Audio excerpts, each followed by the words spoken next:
ബഹുമാന്യന്മാരായ ദൈവദാസന്മാരും എന്നേക്കാൾ പ്രായത്തിൽ മുതിർന്നവരും സഹോദരീ സഹോദരന്മാർ എല്ലാവരും ഇതിനകത്തുണ്ട്.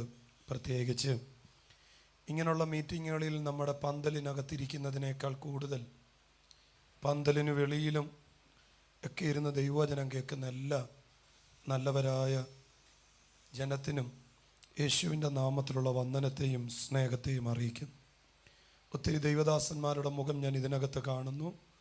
നിങ്ങളെല്ലാവരും എന്നേക്കാൾ ശ്രേഷ്ഠന്മാരും എന്നേക്കാൾ ശക്തന്മാരുമാണ്. പക്ഷേ ഇന്ന് ഇവിടെ ദൈവവചനം പ്രസംഗിക്കണമെന്നുള്ളത് എൻ്റെ മേൽ കിടക്കുന്ന ഒരു നിയോഗമായതുകൊണ്ട് ഒരു ദൈവവചന ധ്യാനത്തിലേക്ക് നിങ്ങളുടെ ശ്രദ്ധയെ തിരിക്കാൻ കർത്താവിൽ ആഗ്രഹിക്കും. ഒരിക്കലൊരപ്പൻ ഒരു മോനുണ്ടായിരുന്നു. ആ മോനുണ്ടായതിനു ശേഷം ഏകദേശം ഒരു 9 വയസ്സ് പ്രായമുള്ളപ്പം ആ മോൻ്റെ അമ്മ ഈ ഭൂമിയിൽ നിന്ന് മാറ്റപ്പെടാനിടയായി തീർന്നു. പിന്നത്തേതിൽ ആ അപ്പൻ വേറൊരു വിവാഹം കഴിക്കാതെ ആ മോന് വേണ്ടി ജീവിതം മാറ്റിവെച്ചു. അവനെ വളർത്തി, അവനെ വലുതാക്കി, അവന് നല്ല വിദ്യാഭ്യാസം കൊടുത്ത് അവനെ നല്ല കോളേജിൽ പഠിക്കാൻ ചേർത്തു. ഞാനിന്ന് രാവിലെ എൻ്റെ ചർച്ചിൽ പ്രസംഗിച്ച സബ്ജക്റ്റ് ഇതായിരുന്നു: നിങ്ങളുടെ മക്കൾക്ക് ഒരു തലമുറകൾക്ക് പോലും നിങ്ങൾ ഒരു സേഫ് സോൺ സൃഷ്ടിച്ചു കൊടുക്കല്ലെന്ന്. കേൾക്കുമ്പോൾ അല്പം വിഷമം തോന്നും. നാമൊക്കെ ജീവിക്കുന്നത് തന്നെ, ഞാൻ ഈ ഇന്ത്യക്ക് വെളിയിലുള്ള രാജ്യങ്ങളിൽ പോകുമ്പം ഞാൻ മിക്കവാറും ദൈവദാസന്മാരോട് പറയും, ഒരു ദിവസമെങ്കിലും മാറ്റിയിട്ടിട്ട് ക്യാമ്പുകളിൽ പോകാൻ എനിക്ക് ആഗ്രഹം. വേറൊന്നിനുമല്ല, നമുക്ക് അവിടെ ചെല്ലുമ്പോഴറിയാം. ആരോട് വേണേലും ചോദിക്കണം, എന്തിനാ 5-6 വർഷം കൂടുമ്പം വീട്ടിൽ പോകുന്നേ, ഭാര്യയെ കാണുന്നേ, എന്തിനാ ഇങ്ങനെയാണെന്ന് കഷ്ടപ്പെടുന്നതെന്ന് ചോദിച്ചാൽ ഒറ്റ വാക്കാ: തലമുറയെ ഓർത്തിട്ട.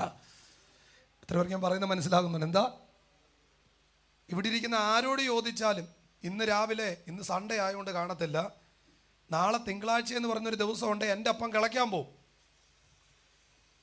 പോകുന്നൊരപ്പൻ്റെ മോനാണ്.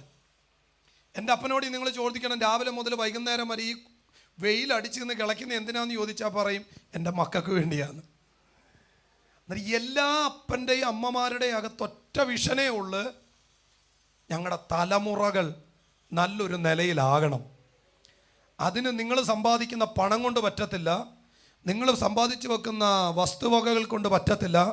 അതിന് നിങ്ങൾക്ക് ചെയ്യാൻ പറ്റുന്ന ഏറ്റവും നല്ല കാര്യം ആ തലമുറയ്ക്ക് നല്ലൊരു ദൈവത്തെ പരിചയപ്പെടുത്തുക എന്നുള്ളതാണ്. അതാണ് ഏറ്റവും വലിയ ദൈവകൃപയെന്ന് പറയും. അന്നേരം ഈ മനുഷ്യൻ ഈ മോന് വേണ്ടി അധ്വാനിച്ചു. ഇവനെ സ്കൂളിലാക്കി, കോളേജിലാക്കി. കോളേജും പഠനമൊക്കെ ആയപ്പോഴത്തേക്ക് അപ്പന് മനസ്സിലായി ഇവൻ്റെ ദൈവത്തോടുള്ള ബന്ധം എന്ത് ചെയ്യുന്നു, അല്പം അകലുന്നു. പിന്നെ അവൻ നാട്ടിൽ വരുമ്പോൾ പ്രാർത്ഥനയ്ക്ക് വിളിച്ചാൽ അവന് പ്രാർത്ഥന ഒരു അലർജിയായിട്ട് മാറി. പ്രാർത്ഥിക്കാൻ ചെല്ലത്തില്ല, കൈയടിക്കാൻ ചെല്ലത്തില്ല, ഭയങ്കര പ്രശ്നം. പക്ഷേ അപ്പം വിട്ടില്ല. അമ്മയില്ലാത്തതിൻ്റെ കുറവറിയാതെ മോനെ വളർത്തിയതാണെങ്കിലും അമ്മയുടെ പ്രാർത്ഥനയും കൂടെ അപ്പൻ എന്ത് ചെയ്തു, ഏറ്റെടുത്ത്. പ്രാർത്ഥിക്കുന്ന അപ്പന്മാരൊന്ന് അമ്മമാരല്ല, പ്രാർത്ഥിക്കുന്ന അപ്പന്മാർ കരങ്ങൾ ഉയർത്തി കർത്താവിനെ ഒന്ന് സ്തുതിച്ച്. അപ്പം വിചാരിച്ച് എന്തായാലും അങ്ങനെ വിടാൻ പറ്റത്തില്ലല്ലോ, ഒന്നേ ഉള്ളെങ്കിൽ ഒലയ്ക്ക് ഒന്ന് പറഞ്ഞേ. അടൂരുകാരുടെയും എൻ്റെയും സംസാരം സെയിം ആയിരിക്കും. കാരണം ഞാൻ പുനലൂരുകാരന്. ഞാനിപ്പം താമസിക്കുന്നത് മൂവാറ്റുപുഴയാണ്, എൻ്റെ ചർച്ച് മൂവാറ്റുപുഴ. അതുകൊണ്ട് മൂവാറ്റുപുഴ എന്നാണ് വരുന്നത്. പുനലൂർ ഞാൻ വല്ലപ്പോഴേ വരും. ഒന്നേ ഉള്ളെങ്കിൽ എന്തിനു ചെയ്യണമെന്നാ പറഞ്ഞേ?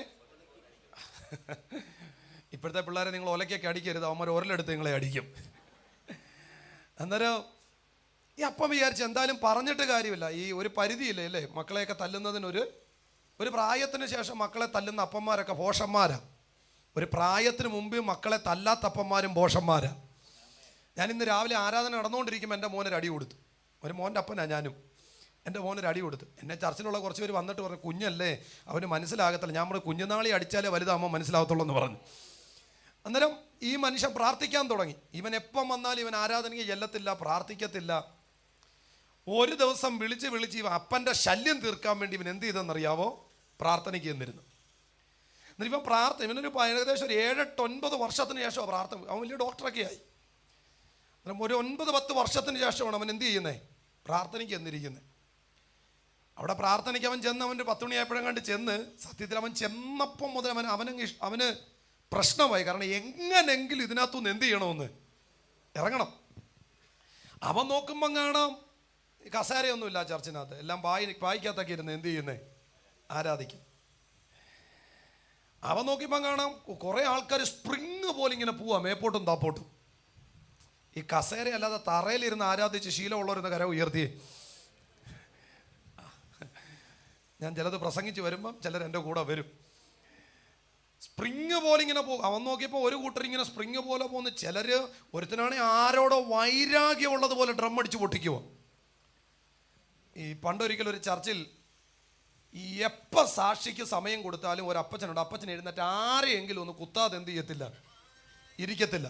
ആരെയെങ്കിലും എന്ത് ചെയ്യുമെന്ന് കുത്തും. അവസാനം പാസ്റ്റർക്കൊരു കാര്യം മനസ്സിലായി, അപ്പച്ചൻ നിമിത്തം ഒരു തലമുറ പള്ളിയിൽ നിന്ന് പോകാൻ സാധ്യത. അതുകൊണ്ട് ആ പാസ്റ്റർ ഒരു തീരുമാനമെടുത്ത്, ബുദ്ധിയുള്ള പാസ്റ്ററായിരുന്നു, ഇനി ഞാൻ വാക്യം പറയും, ആ വാക്യം വെച്ച് നിങ്ങൾ സാക്ഷ്യം പറഞ്ഞാൽ മതി എന്ന് പറഞ്ഞു. എന്താ പറഞ്ഞേ? ഞാൻ വാക്യം പറയും, ആ വാക്യം വെച്ച് നിങ്ങൾ എന്ത് ചെയ്താൽ മതി.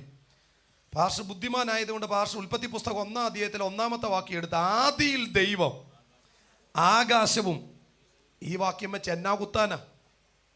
അവസാനം കുത്തുന്ന അപ്പച്ചൻ്റെ ഊഴം വന്ന് അപ്പച്ചൻ എഴുന്നേറ്റിട്ട് പറഞ്ഞു, സാധാരണ നമ്മുടെ ഇഷ്ടത്തിനുള്ളൊരു വാക്യം എടുത്ത് സാക്ഷി പറയുകയായിരുന്നു, അതായിരുന്നു ഒരു സന്തോഷമെങ്കിലും നമ്മുടെ അഭിഷക്തനെ മാനിക്കണമല്ലോ എന്നതുകൊണ്ട് അഭിഷക്തം പറഞ്ഞ ആ വാക്യം തന്നെ എടുത്ത് നമുക്ക് ഒരു വാക്ക് സാക്ഷി പറഞ്ഞിരുന്നോളാം എന്ന് പറഞ്ഞ അപ്പച്ചൻ വായിച്ച്, ആദിയിൽ ദൈവം ആകാശവും ഭൂമിയും സൃഷ്ടിച്ചു. ഇവിടെ ഇരിക്കുന്നവന്മാരുടെ ഇരിപ്പ് കണ്ടാൽ അവന്മാരാണ് ഇതെല്ലാം സൃഷ്ടിച്ചെന്ന് തോന്നല. ഇവൻ നോക്കിയപ്പോൾ കുറേ പേര് ചാടുന്നു, കുറേ പേര് നൃത്തം ചെയ്യുന്നു. ഈ സത്യമായിട്ട് നമ്മുടെ ആരാധനയ്ക്കകത്തൊക്കെ ആദ്യമായിട്ട് അങ്ങനെ ഒരുത്തൻ കയറി നമ്മൾ പേടിച്ചിറങ്ങി ഓടിക്കളയും. കാരണം അവന് മനസ്സിലാവത്തില്ല ഇതെന്താന്ന്. ചിലപ്പോൾ നമ്മളിവിടെ ഇങ്ങനെ ഒരു മുറ്റത്ത് കൺവെൻഷൻ നടത്തുമ്പോൾ ചിലരുടെയെങ്കിലും അകത്തങ്ങനെ ഒരു ചിന്ത വരാം, ഇതെന്നാ. പണ്ട് ഈ മന്ന വീണപ്പോൾ ഇസ്രായേൽ മക്കളെല്ലാം കൂടെ മോശയോട് ചോദിച്ചായിരുന്നു, ഇത് എന്നാന്ന് ചോദിച്ചാൽ പിന്നെ മന്നാന്നായത്. അവസാനം മീറ്റിംഗ് എല്ലാം കഴിഞ്ഞു വീട്ടിൽ വന്നപ്പോൾ ഈ ചെറുക്കൻ അപ്പൻ്റെ മുഖത്ത് നോക്കി പറഞ്ഞു, മേലാൽ ഈ മാതിരി കോമാളിത്തര പരിപാടിക്ക് എന്നെ എന്ത് ചെയ്യരുത്. അപ്പന് ഭയങ്കര വിഷമം വന്ന്. അപ്പൻ ചോദിച്ചു, നീ എന്നാ അങ്ങനെ പറഞ്ഞേ? അല്ല, എന്തിനാ ഇങ്ങനെ നടന്ന് ചാടുന്നേ? പ്രായമുള്ളവരും പ്രായമില്ലാത്തവരും 90 ഉള്ളവനും 90 ഇല്ലാത്തവരും എല്ലാവരും ഇത് ചാടുക. അപ്പന് മറുപടി ഒന്നും പറയാൻ അന്നേരമില്ല. അന്ന് വൈകിട്ട് ഇന്ത്യയും പാകിസ്ഥാനും തമ്മിൽ ക്രിക്കറ്റ് കളി മത്സരം ഉണ്ടായിരുന്നു. അന്നേരം അപ്പനും ക്രിക്കറ്റിനോട് താല്പര്യമുള്ള അപ്പനായിരുന്നു, മോന് രണ്ടുപേരോട് ഒരുമിച്ച കളി കാണാൻ ഇരുന്നു. ഈ പാകിസ്ഥാൻ്റെ ഏറ്റവും സ്പീഡായിട്ട് ബോൾ ചെയ്യുന്നൊരു ബോളറുണ്ട്. ഞാൻ ഇതൊക്കെ പറയുമ്പോൾ ചിലർ ചിന്തിക്കും ഞാൻ ക്രിക്കറ്റൊക്കെ കാണുന്ന ആളാണ്, ഗ്ലോറി. ഇനി അതിനകത്ത് വലിയ പാപമൊന്നും എനിക്ക് തോന്നാത്തതുകൊണ്ട് ഇനി അതിൻ്റെ പേര് എന്നെ വെട്ടാനും കുത്താനും ഒന്നും ആരും വരണ്ട. ഇനി വെട്ടിയാലും പ്രശ്നമൊന്നുമില്ല. ഈ വെട്ടിയാലും പൊട്ടിക്കിളിർക്കുന്ന ജനിസായി ഈ തലമുറ. എത്ര പേർക്ക് മനസ്സിലാവുന്നുണ്ട് ഞാൻ പറയുന്നത്? അന്നേരം അപ്പനും മോനോട് ഒരുമിച്ച് ക്രിക്കറ്റ് കാണാനിരുന്നപ്പോൾ ഈ പാകിസ്ഥാൻ്റെ ഭയങ്കര ഫാസ്റ്റായിട്ട് ബോൾ ചെയ്യുന്നൊരു ബോളർ ഉണ്ടായിരുന്നു. പുള്ളിയെ റാവൽപിണ്ടി എക്സ്പ്രസ് എന്നൊക്കെ അറിയപ്പെടുന്നത്. പുള്ളി ഓടി വന്നൊരു ബോൾ എറിഞ്ഞപ്പോൾ ഇപ്പുറത്ത് നിന്നവൻ ക്രിക്കറ്റിൻ്റെ ദൈവം എന്ന് അറിയപ്പെടുന്നത്. നമ്മുടെ ദൈവമല്ല, ക്രിക്കറ്റിൻ്റെ ദൈവം. പുള്ളി ആ വന്ന ബോൾ അടിച്ച് ബൗണ്ടറിക്ക് വെളിയിൽ കളഞ്ഞു. ഈ ബോൾ ആകാശത്തൂടെ പോന്ന കണ്ടപ്പോൾ ഈ സെറ്റിക്കകത്തിരുന്നവൻ ഒറ്റ ചാട്ടം. എന്താ ചെയ്തേ? ഈ സെറ്റിക്കകത്തിരുന്നവൻ ഒരൊറ്റ ചാട്ടം ചാടിയിട്ട് താഴോട്ട് വന്നിട്ട് എഴുന്നേറ്റ് സെറ്റിക്കകത്തുനിന്ന് കൈയടിക്കുക. ഉടനെ അപ്പൻ ഇവനോട് ചോദിച്ചു, നീ ഇപ്പം എന്തിനാ ചാടിയേ? നീ ഇപ്പം എന്തിനാ കൈയടിച്ചേ? അവൻ അപ്പനോട് പറഞ്ഞു, ഇതൊരാവേശമാണ്. അപ്പൻ പറഞ്ഞു അവനോട്, നീ രാവിലെ കണ്ടതുപോലെ ആവേശമാ. അത് 3.5 മണിക്കൂർ കൊണ്ട് തീരുന്ന കയ്യടിയല്ല, 3.5 മണിക്കൂർ കൊണ്ട് ചാടുന്നതല്ല, അത് നിത്യതയിൽ കൊണ്ടെത്തിക്കുന്ന ഒരു പരിപാടിയാ. ഇന്ന് രാത്രിയിലും ഇതിനകത്ത് സുവിശേഷം പ്രസംഗിക്കുന്നതിന്റെ കാരണം ഇത് നിന്നെ നിത്യതയിൽ കൊണ്ടെത്തിക്കാൻ പോകുകയാ. എല്ലാവരും ഒരു നിമിഷം എഴുന്നേറ്റ് നിന്നാട്ടെ. ഇന്ന് പകലിൽ, ഇന്ന് ഈ സന്ധ്യാസമയത്തും ഇതിനകത്ത് അസാധാരണമായ ഒരു ദൈവശക്തി വ്യാപരിക്കും. ഈ ശബ്ദപരിധിയുടെ അകത്ത് ഞാൻ പ്രസംഗിക്കുന്ന ദൈവത്തിന്റെ വചനം പാറയെ തകർക്കുന്ന ചുറ്റികയാകയാ, ഇരുവായ്ത്തലയുള്ള വാളാകയാ, പ്രാണനെയും ആത്മാവിനെയും സന്ധിമജ്ജകളെയും വേർവിടിവിക്കും വരെ തുളച്ചു ചെല്ലുന്നതാകയാ. ഇന്ന് രാത്രിയിലും ദൈവവചനത്തിന്റെ ശക്തി ഇരുവായ്ത്തലയുള്ള വാളുപോലെ അന്യഭാഷ പ്രാപിച്ചവർ അന്യഭാഷകളിൽ പ്രാർത്ഥിക്കണം. ഇന്ന് രാത്രിയിലും ഞാനൊരു വെളിപ്പാട് കണ്ടാണ് ഈ മണ്ണിൽ നിൽക്കുന്നത്. Oh Jesus. പഴയ നിയമത്തിനകത്ത് ഇങ്ങനെ ഒരു വാക്യമുണ്ട്: യഹോവയുടെ കൂടാരം ശീലോവിൽ കുറ്റിയടിച്ചപ്പോ ദേശം അവർക്ക് കീഴടങ്ങി. ഞാൻ ഈ പ്രവചന ശബ്ദത്തെ ഈ ദേശത്തിന്റെ മേൽ ഡിക്ലെയർ ചെയ്യുകയാണ്. ഞാൻ ഈ പ്രവചന ശബ്ദത്തെ ഈ ദേശത്തിന്റെ മേൽ ഡിക്ലെയർ ചെയ്യുകയാണ്. ഈ ദേശത്തെ കീഴടക്കിയ ദുരാത്മ മണ്ഡലമേ, ഇന്ന് രാത്രി മുതൽ യഹോവയുടെ വചനം ഈ ദേശത്തെ കീഴടക്കുകയാണ്.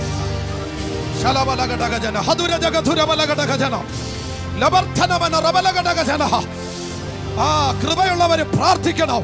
ഇന്ന് രാത്രിയിൽ ദൂതന്മാർ ചില വീടിനകത്ത് കയറാൻ പോകുക. ഇന്ന് രാത്രി മുതൽ ചില വീടിന്റെ നിയന്ത്രണം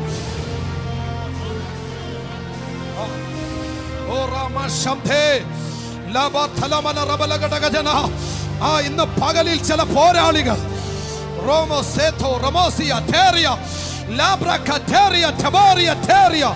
ഇന്ന് രാത്രി ദേശത്തിന്റെ മേൽ ഈ ദേശത്തെ കീഴടക്കിയ, കുടുംബങ്ങളെ കീഴടക്കിയ സകല ദുരാത്മ മണ്ഡലങ്ങളോട് ഞങ്ങൾ കൽപ്പിക്കുന്നു, വിട്ടുതരിക, തടുത്തു വെക്കരുത്.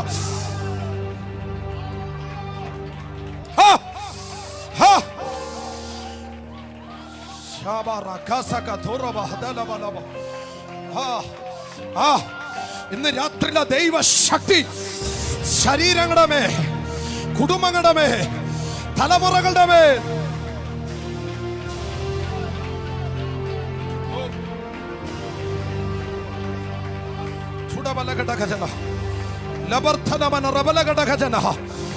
ഇന്ന് രാത്രി മുതൽ നിങ്ങൾ അടിവരയിട്ട് എഴുതിക്കോ. ചില കുടുംബത്തിനകത്ത് സമാധാനം കയറും, ചില കുടുംബത്തിനകത്ത് സമ്പത്ത് കയറും, ചില വീടിനകത്തു ഇരുളിന്റെ ശക്തികൾ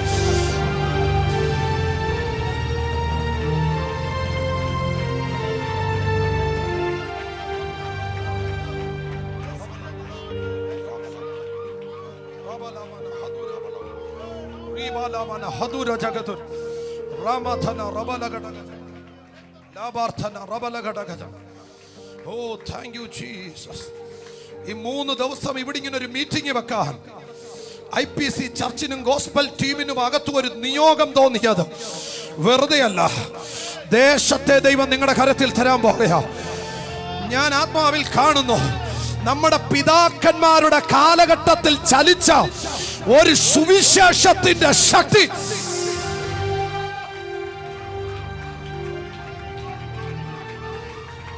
ആ കുഞ്ഞുങ്ങളുടെ മേലൊക്കെ അഭിഷേകം വ്യാപരിക്കട്ടെ, തലമുറകളുടെ മേലെ അഭിഷേകം വ്യാപരിക്കട്ടെ. ചില കുഞ്ഞുങ്ങൾ പ്രവചിക്കട്ടെ.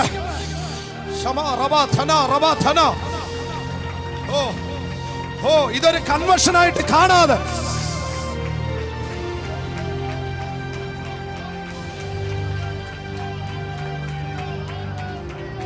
Thank you Jesus, thank you Jesus. എല്ലാ കരങ്ങളും ഒന്ന് കോർത്തു പിടിച്ചാട്ട് ഒരു നിമിഷം. എല്ലാ കരങ്ങളും കോർത്തു പിടിച്ചേ, എല്ലാ കരങ്ങളും കോർത്തു പിടിച്ചേ. ഭയങ്കര ദൈവമഹത്വം ചലിക്കുന്ന സീസണായത്. നിങ്ങൾ എത്ര പേര് തിരിച്ചറിയുന്നെന്ന് അറിയത്തില്ല. ഭയങ്കര ദൈവമഹത്വം ചലിക്കുന്ന സീസണായത്.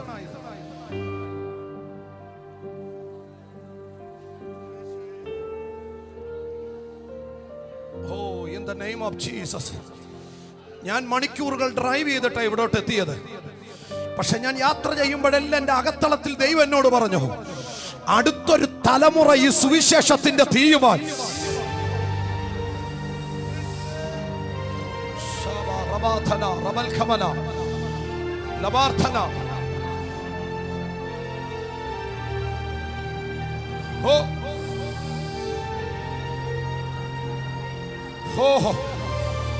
ഇന്ന് രാത്രിയിൽ സൗഖ്യത്തിന്റെ കരം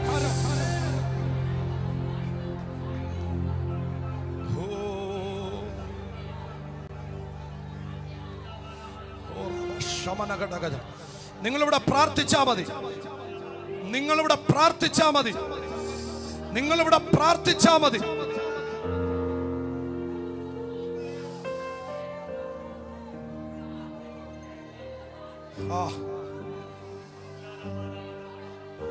എന്നോട് ദൈവം, ഈ ദേശത്തുള്ളവർ കരങ്ങൾ ഉയർത്തി, ഈ ദേശത്തുള്ളവർ മാത്രം കരങ്ങൾ ഉയർത്തി, ഇതിനകത്തുള്ളവർ. എന്നോട് ദൈവം വളരെ ശക്തമായി ഈ ദേശത്തിന് നടുവിൽ നിൽക്കുമ്പോൾ എന്നോട് ദൈവം ഈ ദേശത്തെ നോക്കി ദൂത് പറയാൻ പറയുന്നു. ഈ ദേശത്ത് ഈ സഭയോട് ബന്ധപ്പെട്ട് ദൂത് പറയാൻ പറയുന്നു. ദൈവത്തിന് എപ്പോഴും ഒരു പട്ടണത്തെ പിടിക്കാൻ ദൈവത്തിന് കീ ആയിട്ടുള്ള ചിലർ കാണും. ഞാനിവിടെ ഡിക്ലെയർ ചെയ്തിട്ട് പോവാതെ, ഞാൻ മൂവാറ്റുപുഴ എന്ന് പറയുന്ന പട്ടണത്തിൽ കർത്താവിന്റെ വേലയോടുള്ള ബന്ധത്തിൽ ഞാൻ പോയി താമസിച്ചിട്ട് 4 വർഷമായി. ഞാൻ പക്ഷെ ഒരു ആരാധന തുടങ്ങിയിട്ട് 3 മാസം ആയതേ ഉള്ളൂ. ഞാൻ ആരാധന തുടങ്ങുമ്പോൾ പരിശുദ്ധാത്മാവ് എൻ്റെ അകത്ത് പറഞ്ഞൊരു പദമാണ്, ഞാൻ ഈ പട്ടണത്തിൽ നിന്ന് നിനക്ക് കീ ആയിട്ടുള്ള ചിലരെ കൊണ്ടുതരും. എന്നോട് ദൈവം ഇടപെട്ടെ, പ്രവാചകന്മാരല്ല, എന്നോട് എൻ്റെ അകത്ത് ദൈവം ഇടപെട്ടതാ. ഞാൻ ആ വാക്ക് വിശ്വസിച്ച് പ്രാർത്ഥിക്കാൻ തുടങ്ങി. എനിക്ക് പട്ടണത്തിനകത്തെ കീ ആയിട്ടുള്ള ചിലതിനെ ദൈവം എനിക്ക് കൊണ്ടുവന്നു. എന്താ സംഭവിച്ചെന്നറിയോ? 3 മാസമേ ആയുള്ളൂ, അത് 120ലേക്ക് സംഭവം അത് കടന്നുകൊണ്ടിരിക്കുക. ഞാൻ എന്തോ ഇവിടെ നിൽക്കുമ്പോൾ ദൈവം എന്നോട് പറഞ്ഞു, ഈ ദേശവുമായി ഏഴംകുളം, ഈ ഒരു പ്രാന്തപ്രദേശം, പറക്കോട്, ഇതിൻ്റെയൊക്കെ ചുറ്റളവുമായി ബന്ധപ്പെട്ട് ദൈവ കീ ആയിട്ടുള്ള ചിലതിനെ തമ്പുരാ തൊടാൻ പോകുക. പ്രാർത്ഥിച്ചോ, ചില കീ ആയിട്ടുള്ള ചിലതിനെ ദൈവം തൊടാൻ പോകുക. ദൈവദാസന്മാർ ഇതിനകത്ത് പ്രാർത്ഥിച്ചോ. ജീസസ്.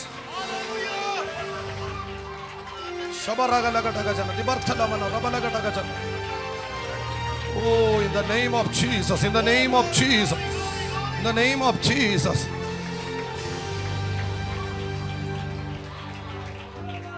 ഈ ശമരിയ പട്ടണത്തിൽ യേശു സുവിശേഷം പ്രസംഗിച്ചിട്ടില്ല. ശമരിയ പട്ടണത്തിൽ യേശു എന്ത് ചെയ്തിട്ടില്ല? സുവിശേഷം പ്രസംഗിച്ചിട്ടില്ല. ആകെ യേശു ശമരിയെ കണ്ടത് ഒറ്റ സ്ത്രീയാ. നട്ടുച്ച നേരത്ത് വെള്ളം കോരാൻ വന്നവൾ. ആ പട്ടണത്തിന്റെ കീ ആയിരുന്നു. അവൾ ഒറ്റ ഒരുത്തിയെ തൊട്ട് അടുത്ത പദം ഒരു കൊയ്ത്തിനുള്ള ആൾക്കാർ ഇറങ്ങി വരുക. എന്താ ഞാൻ ഇവിടെ നിൽക്കുമ്പോൾ ഇനി നിങ്ങൾ കാണാൻ പോകുന്നത് കൊയ്ത്തിന് ആൾക്കാർ ഇറങ്ങി വരുന്നത് പോലെ.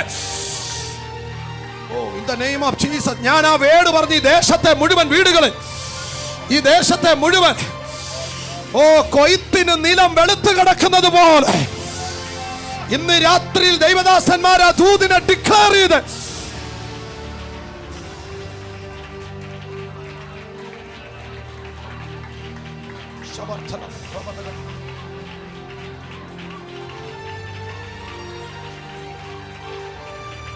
Oh Jesus.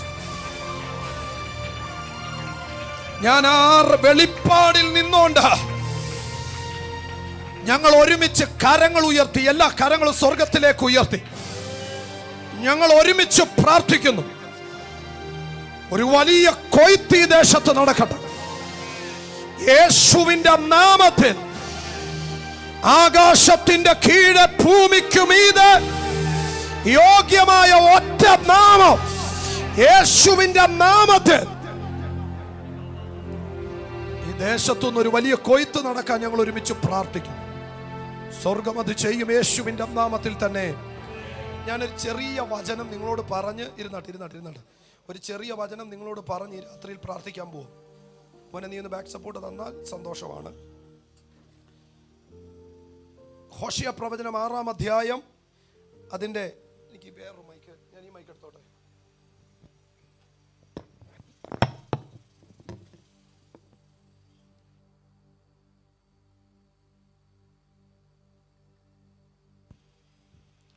ഹോശിയ പ്രവചനം 6-ാം അധ്യായം, അതിൻ്റെ 2-ാമത്തെ വാക്യം. ഹോശിയ പ്രവചനം 6-ാം അധ്യായം 2-ാമത്തെ വാക്യം ഞാൻ വായിക്കാൻ, നിങ്ങൾ ശ്രദ്ധിക്കുക. 2 ദിവസം കഴിഞ്ഞിട്ട് അവൻ നമ്മെ ജീവിപ്പിക്കും, 3-ാം ദിവസം അവൻ നമ്മെ എഴുന്നേൽപ്പിക്കും, നാം അവൻ്റെ മുമ്പാകെ ജീവിക്കുകയും ചെയ്യും. ആ വാക്യം എല്ലാവരും കണ്ടോ? ബൈബിൾ ഉള്ളവരെല്ലാം കണ്ടോ? എന്താ വാക്യം? 2 ദിവസം കഴിഞ്ഞിട്ട് അവൻ നമ്മെ,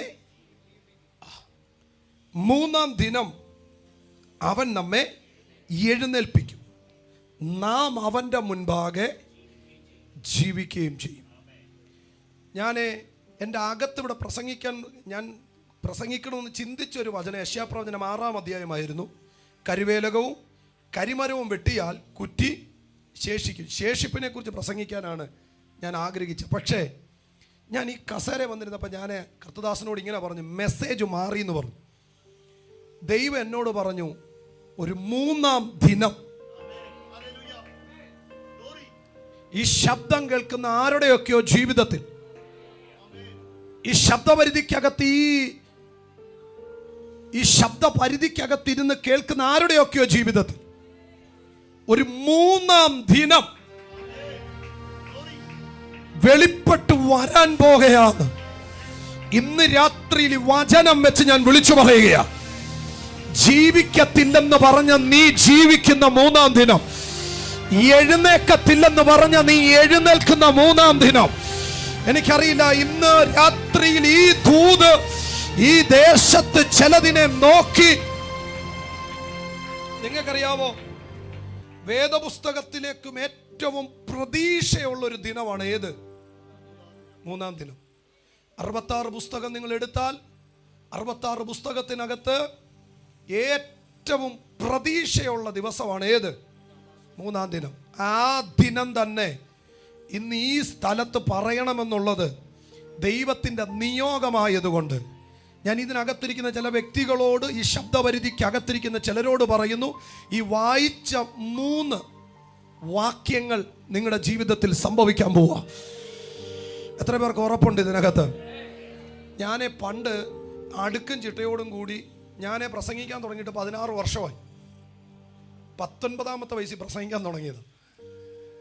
അടുക്കും ചിട്ടയോടും കൂടി എനിക്ക് തോന്നുന്നു ഞാൻ എല്ലാ ഡിനോമിനേഷൻ്റെ കൺവെൻഷനും ഞാൻ പ്രസംഗിച്ചിട്ടുണ്ട്. എനിക്ക് മനസ്സിലായി, ഈ പ്രസംഗത്തിനൊന്നും ചെയ്യാൻ പറ്റത്തില്ല.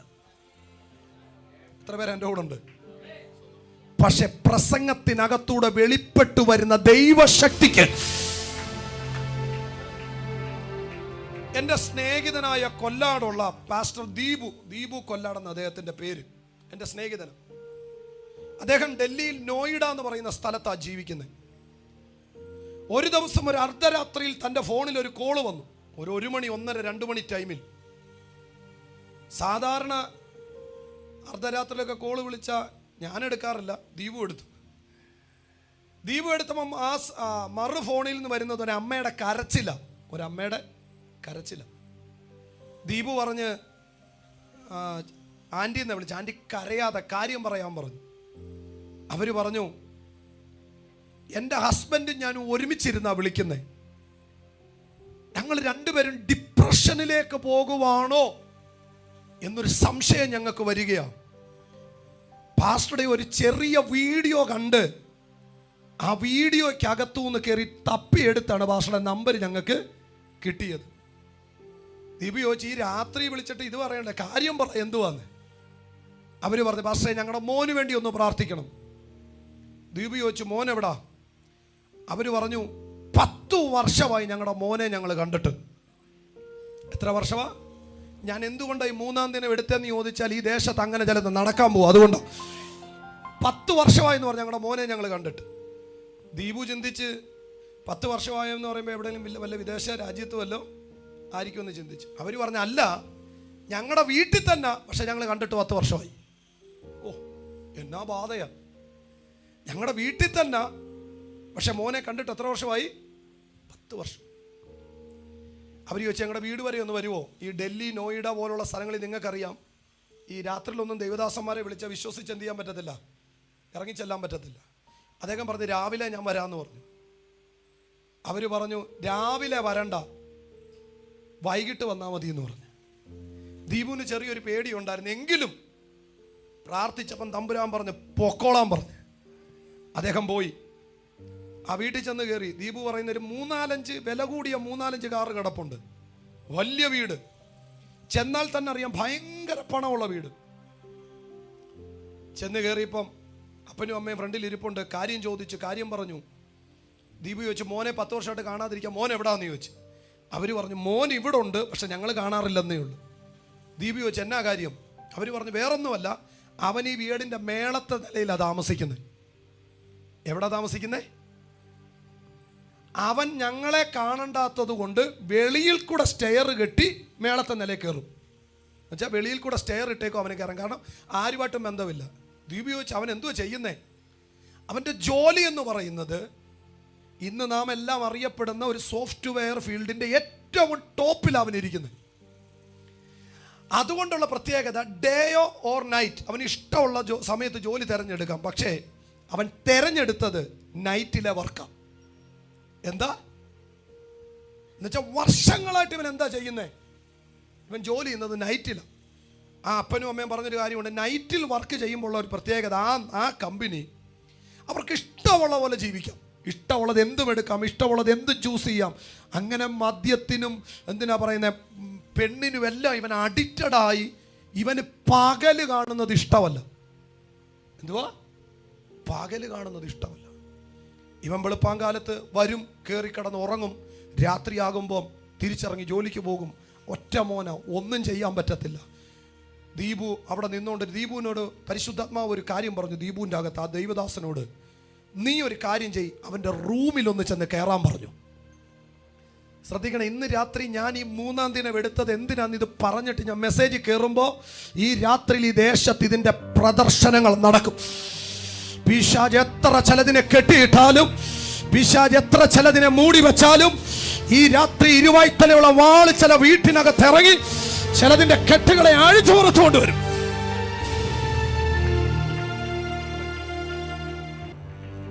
ആ ദൈവദാസൻ ആ പിതാവിനോട് പറഞ്ഞു, അവന്റെ റൂമിൽ എനിക്കൊന്ന് കയറണമെന്ന് പറഞ്ഞു. എന്താ? അവന്റെ റൂമിൽ എനിക്കൊന്ന് കയറണമെന്ന് പറഞ്ഞു. ഞാൻ ഇവിടേക്കും ദൈവദാസന്മാരോടൊക്കെ റിക്വസ്റ്റ് ചെയ്യുക, നമ്മുടെ ബൈബിൾ കോളേജിന്റെ പഠനവും നമ്മുടെ ഡിഗ്രിയും നമ്മുടെ അകത്ത് നമ്മൾ കയറ്റി വെച്ചിരിക്കുന്ന ഈ കുറെ അനാവശ്യമായ നൂലാമാലകളൊക്കെ മാറ്റി അടുത്തൊരു ജനറേഷനെ നിങ്ങൾക്ക് നേടാൻ ആഗ്രഹം ഉണ്ടെങ്കിൽ നിങ്ങൾ ദൈവശക്തി ക്യാരി ചെയ്തോണം.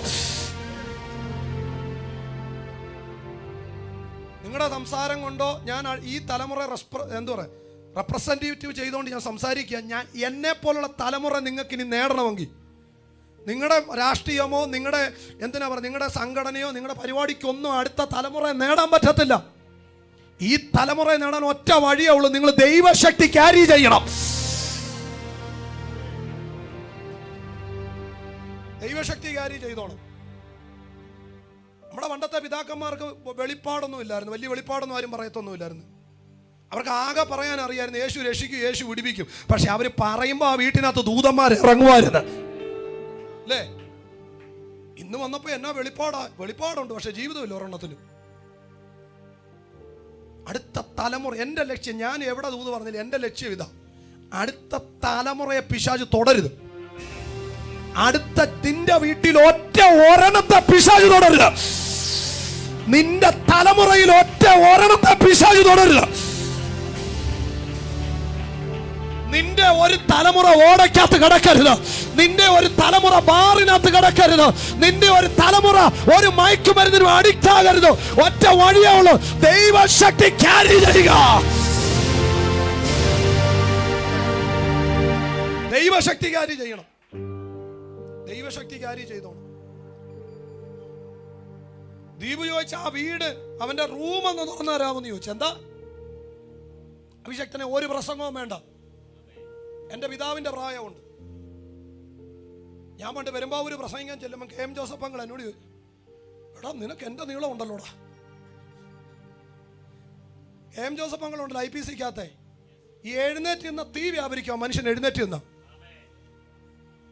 അങ്ങനെയുള്ള കുറെ ഞാൻ എപ്പോഴും പറയുന്നൊരു പദമുണ്ട്, ഞാൻ കഴിഞ്ഞ ദിവസം എവിടെ എഴുതിയിട്ടൊരു കാര്യമുണ്ട്, ദൈവദാസനെ, ഈ പരസ്യത്തിൽ മറയ്ക്കണം. എന്ത് ചെയ്യണം എന്ന് പറ? പരസ്യത്തിൽ എന്ത് ചെയ്യണം? രഹസ്യത്തിൽ തിരുത്തണം. ഞങ്ങളെ പോലുള്ള അടുത്ത തലമുറ നിങ്ങൾക്ക് ചർച്ച കൈയടിക്കാൻ വേണോ? എന്നോട് പിണങ്ങല്ലേ. അല്ലെങ്കിൽ ഒരു കാര്യം ഞാൻ പറയാം, ഇനി നടക്കാൻ പോകുന്ന കാര്യം ഞാൻ പറയാം. നിന്റെ കുഞ്ഞ് കെട്ടി അതിൻ്റെ കുഞ്ഞ് ജനിച്ച് നീ അതിനെ സ്നാനപ്പെടുത്തും. അത് കെട്ടി പിന്നെ അടുത്ത കുഞ്ഞ് ജനിച്ച്, അല്ലാതെ ഒരു പുതിയ ഒരെണ്ണത്തെ നീ സ്നാനപ്പെടുത്തത്തില്ല. പെടുത്തണമെന്നുണ്ടെങ്കിൽ സഭകളിൽ ദൈവശക്തി കയറണം. അടുത്ത തലമുറയെ തൊടണമെങ്കിൽ ദൈവശക്തി ക്യാരി ചെയ്യണം. ഞാൻ ചർച്ചകോടിനകത്ത് ജനിച്ചു വളർന്നൊരു മനുഷ്യനാണ്. ഈ ചർച്ചകോടിൻ്റെ അണ്ണന്മാർ മുഴുവൻ ഇവിടെ ആണല്ലോ, ഏഴംകുളം സൈഡിലാണല്ലോ എല്ലാവരും. ആ കുടുംബത്തിനകത്ത് ഒരാളുടെ സഭയിലാണ് ഞാനും കൂടുന്നത്. അടുത്ത തലമുറ നിങ്ങൾക്ക് കിട്ടത്തില്ല. ഇത് ഞാൻ എന്തിനെന്ന് പറയുന്നതെന്ന് ചോദിച്ചാൽ, ഞാൻ ചില നാളൂടെ കഴിയുമ്പോൾ ഈ പബ്ലിക് മീറ്റിംഗ് അങ്ങ് നിർത്താൻ പോവോ. എന്തിനാ പ്രസംഗിക്കുന്നത് വെറുതെ കിടന്ന്? ഒരു പ്രയോജനം ഞാൻ കാണുന്നില്ല. ഞാൻ കഴിഞ്ഞ ദിവസം സത്യമായിട്ട് ഈ മനുഷ്യനോട് ഒരു നല്ല ആത്മബന്ധം എനിക്ക് ദൈവ മനുഷ്യനോട് ഉള്ളതുകൊണ്ടാ, അല്ല ഞാൻ ഇന്ന് വരുത്തില്ലായിരുന്നു. കാരണം എന്തിനാ പ്രസംഗിക്കുന്നേ? നമ്മൾ പ്രസംഗിച്ചിട്ട് അടുത്തൊരു തലമുറ നേടാൻ പറ്റുന്നുണ്ടോ? എൻ്റെ ചോദ്യം. ഇവിടുത്തെ നിങ്ങൾ ട്രഡീഷനെ ഫോളോ ചെയ്യുന്നു, ഭയങ്കര കാര്യങ്ങൾ പറയുന്നു. നിങ്ങളുടെ ചർച്ചിലൊക്കെ ഒരു സ്നാനം നടന്നിട്ട് എത്ര വർഷമായി? നിങ്ങൾ ഉടനെ പറയും ഞങ്ങളുടെ എല്ലാ ഉപവാസം കഴിയുമ്പോൾ 3-4 നിങ്ങളുടെ സഭയിൽ തന്നെ ഉള്ള പിള്ളേരെയാണ് മുക്കുന്നത്. അല്ലാതെ പുറത്തു നിന്നുള്ള ഒരെണ്ണത്തെ മുക്കിയിട്ട് എത്ര നാളായി? ഇന്ന് രാത്രി ഇതൊരു പ്രവചനം പോലെ ഏറ്റെടുക്കുക. നീ ദൈവശക്തി ക്യാരി ചെയ്യ്, ചില അത്ഭുതങ്ങൾ സംഭവിക്കാൻ പോയ. വിശ്വസിക്കുന്ന എത്ര പേര് ഇതിനകത്ത് ഇരിപ്പുണ്ട്? ദീപ് ചോദിച്ചു അവന്റെ റൂമിലോട്ടൊന്ന് കയറാൻ പറ്റുമോ എന്ന് ചോദിച്ചു. എന്താ ചോദിച്ചേ? അവന്റെ റൂമിലോട്ടൊന്ന് കയറാൻ പറ്റും. അപ്പം പറഞ്ഞു താക്കോൽ അവൻ്റെ കയ്യിലാന്ന്. അമ്മ പറഞ്ഞു എൻ്റെ കയ്യിൽ ഒരു താക്കോലുണ്ട്. അപ്പം പറഞ്ഞു ഞാൻ വരത്തില്ല അങ്ങോട്ട്. എന്താ പറഞ്ഞേ? കാരണം അപ്പൻ എന്നിട്ട് കാരണം പറഞ്ഞു ഇനി ഞാൻ ആ റൂമൂടെ കണ്ടിട്ട് എൻ്റെ ഉള്ള ഇതൂടെ പോണ്ട. ദീപാഷ് പറഞ്ഞു നിങ്ങൾ 2 പേരും വരണ്ട, എനിക്ക് കയറിയാൽ മതി എന്ന് പറഞ്ഞു. ഈ ദൈവമനുഷ്യനെ താക്കോലും മേടിച്ച മേളത്തെ സ്റ്റെയർ കയറുമ്പം മുതലേ ഈ ദൈവമനുഷ്യൻ എന്നോട് പറഞ്ഞൊരു പദവാ, താൻ ഓരോ സ്റ്റെയർ കയറുമ്പോഴും മേളി നാരോ തന്നെ താഴോട്ട് തള്ളുകയാണ്. താൻ സ്റ്റെയർ കയറാൻ ശ്രമിക്കുന്നു, താഴോട്ട് വരുന്നു. സ്റ്റെയർ കയറാൻ ശ്രമിക്കുന്നു, താഴോട്ട് ഒരു മൽപ്പിടുത്തം നടക്കുകയാ. താൻ അവിടെ പറഞ്ഞൊരു പദമുണ്ട്, ബലവാനെ ഞാൻ പിടിച്ചു കെട്ടുകയാ. ഈ പദം താൻ അങ്ങോട്ട് പറഞ്ഞിട്ട് സ്റ്റെപ്പ് കയറി ആ വീടിന്റെ മേളത്തെ നിലച്ചെന്ന് താൻ ഡോറ് തുറക്കുമ്പോ താൻ കണ്ടൊരു കാഴ്ചയുണ്ട്. ഒരു ശക്തി ആ വീടിനകത്തു ഇറങ്ങുകയാ. താൻ ആ റൂമിനകത്തേക്ക് കയറി. പരിശുദ്ധാത്മാവ് തന്നോടൊരു കാര്യം പറഞ്ഞു. അവന്റെ ബെഡിൽ കയറാൻ പറഞ്ഞു. എന്താ? ആ ദൈവ മനുഷ്യൻ അവന്റെ ബെഡിനകത്തോട്ട് കയറി. പരിശുദ്ധാത്മാവ് ഈ മനുഷ്യനോട് പറയുകയാ, ആ ബെഡിനകത്ത് അങ്ങോട്ടും ഇങ്ങോട്ടും നീ ഒന്ന് തിരിഞ്ഞും മറിഞ്ഞും കിടക്കാൻ പറഞ്ഞു. ഈ ദൈവ മനുഷ്യനെ ബെഡിനകത്ത് അങ്ങോട്ടും ഇങ്ങോട്ടും തിരിഞ്ഞും മറിഞ്ഞും കടന്നു. അടുത്ത ദൈവശബ്ദം തന്റെ കാതിൽ മുഴങ്ങി, മതി, റൂം വിട്ടിറങ്ങുക. എനിക്കറിയത്തില്ല കേട്ടോ, ഈ ദേശത്തുനിന്ന് ഒത്തിരി യൗവനക്കാരെ കർത്താവ് തൊടാൻ പോകുകയാ. മദ്യത്തിന്റെയും മയക്കുമരുന്നിന്റെയും അഡൽറ്ററിയുടെയും സ്പിരിറ്റ് ഈ രാത്രിയിൽ ഈ ദേശത്ത് ബ്രേക്ക് ആവുകയാ.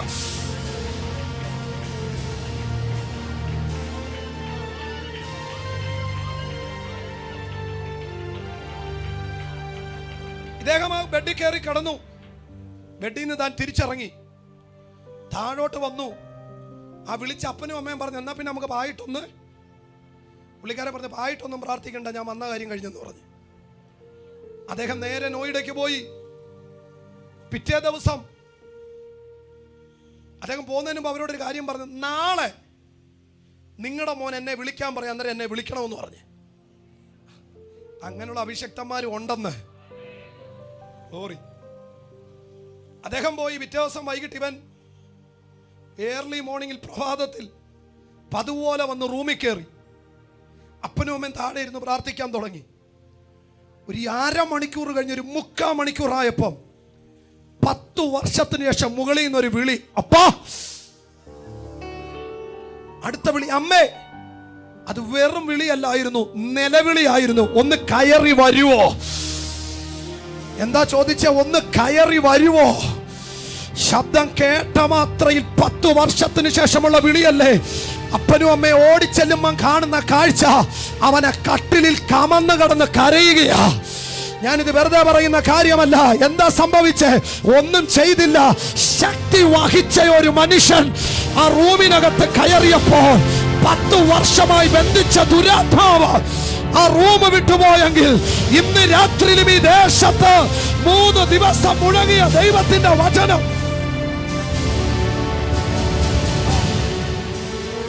അടുത്ത ദൂത് ഞാൻ പറയാം. എന്തു പറഞ്ഞാലും അതിനൊരു തെളിവ് വേണമല്ലോ അല്ലേ? ചുമ്മാതങ്ങ് പറഞ്ഞിട്ട് പോലെ.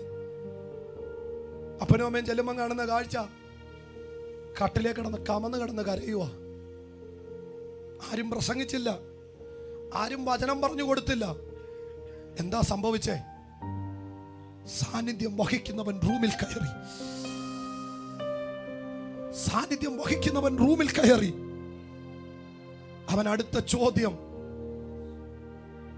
അവൻ ചെയ്ത പാപങ്ങളും അവന്റെ ജീവിതത്തിൽ ഉണ്ടായതെല്ലാം അവർ കാണുന്ന കാഴ്ച, കട്ടിലേ കടന്ന് കരഞ്ഞുകൊണ്ട് നിലവിളിച്ചുകൊണ്ട് പറയുകയാണ്.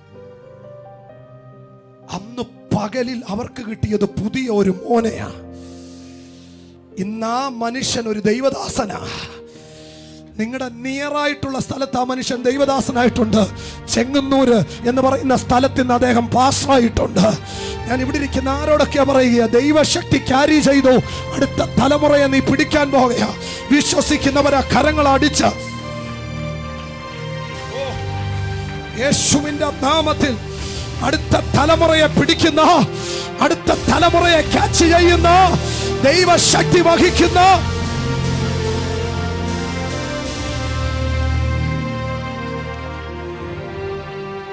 ഞാനിത് എന്തുകൊണ്ടാ പറഞ്ഞത്? ഇന്ന് രാത്രിയിലെ മെസ്സേജ് ചില തലമുറകളെ പിടിക്കുന്ന മെസ്സേജാ. എനിക്കറിയത്തില്ല, ഞാനിങ്ങോട്ട് യാത്ര ചെയ്യുമ്പോൾ മുഴുവൻ എന്റെ വായിൽ വരുന്ന പദവ തലമുറ, തലമുറ, തലമുറ, തലമുറ. നിങ്ങൾ ശ്രദ്ധിച്ചോ? അവിടെ പറഞ്ഞ 3 പദം: ജീവിക്കും, ജീവിപ്പിക്കും, എഴുന്നേൽപ്പിക്കും. ഒന്ന് ആദരം തുറന്ന് പറയാൻ പറ്റുമോ വാക്കുകൾ? എല്ലാവരും ഒന്ന് പറ. നിന്റെ വീട്ടിൽ അത് സംഭവിക്കും. പറഞ്ഞാൽ അത് നടക്കും. ജീവിക്കും, ജീവിപ്പിക്കും, എഴുന്നേൽപ്പിക്കും. ഈ 3 പദം ഇന്ന് രാത്രിയിൽ ഈ ശബ്ദം കേൾക്കുന്ന ചില വീടുകളിൽ, ചില കുടുംബങ്ങളിൽ അത് സംഭവിക്കാമോ? നമുക്കൊരു സ്ഥലത്ത് വന്നിട്ട് അടുക്കും ചിട്ടയോടും കൂടി നമുക്ക് പ്രാസമൊക്കെ വെച്ച് എന്തെങ്കിലും പറഞ്ഞിട്ട് പോകാൻ എളുപ്പം. പക്ഷേ ആത്മീക ശുശ്രൂഷ ചെയ്യണമെങ്കിൽ പ്രസംഗം വേറെ, ശുശ്രൂഷ വേറെ. എത്ര പേർക്ക് മനസ്സിലാകുന്നുണ്ട്? ഞാൻ എൻ്റെ ലൈഫിൽ പ്രസംഗിക്കും വെള്ളം കുടിച്ചിട്ടില്ല, ഇന്ന് കുടിച്ചു. പ്രസംഗം കൊണ്ട് വെള്ളം കുടിച്ചെന്നല്ല, അല്ലാതെ കുടിച്ചു. പ്രസംഗം വേറെ, ശുശ്രൂഷ വേറെ. ഇന്ന് രാത്രി ഇവിടെ നടക്കാൻ പോകുന്നത് ഒരു പ്രസംഗമല്ല, വചനം ഇറങ്ങി ചിലതിനെ ശുശ്രൂഷിക്കാൻ പോവുകയാണ്. ഇന്ന് രാത്രി ഇവിടെ പ്രസംഗമല്ല നടക്കാൻ പോകുന്ന, വചനം ഇറങ്ങി ചില വീടിനകത്ത് ചിലതിനെ ശുശ്രൂഷിക്കാൻ പോവുകയാണ്.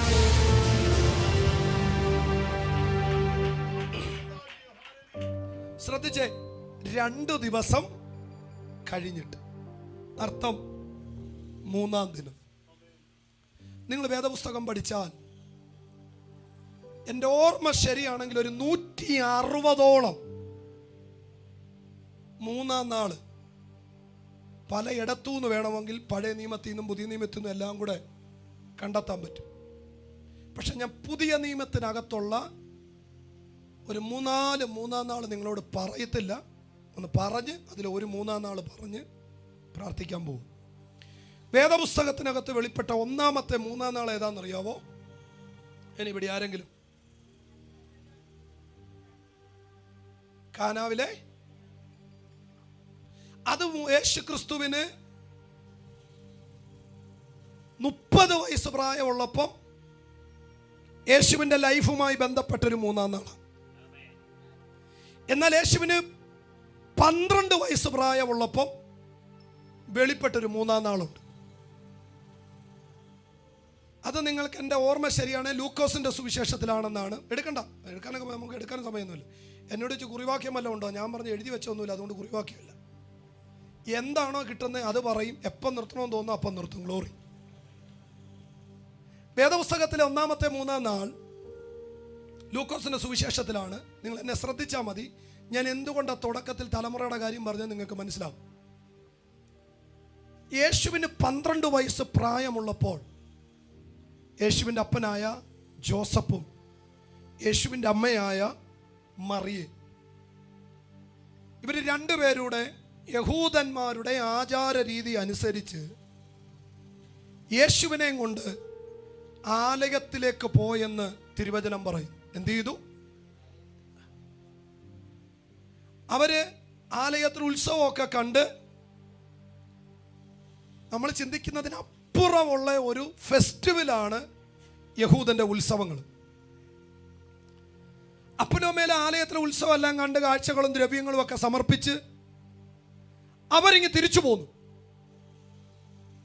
അവർ ആലയത്തിൽ നിന്ന് ഒരു ദിവസം വഴിദൂരം മുൻപോട്ട് വന്ന് ഒരു ദിവസം കഴിഞ്ഞപ്പോഴാണ് ഇവർ യേശു എവിടാന്ന് അന്വേഷിക്കുന്നത്.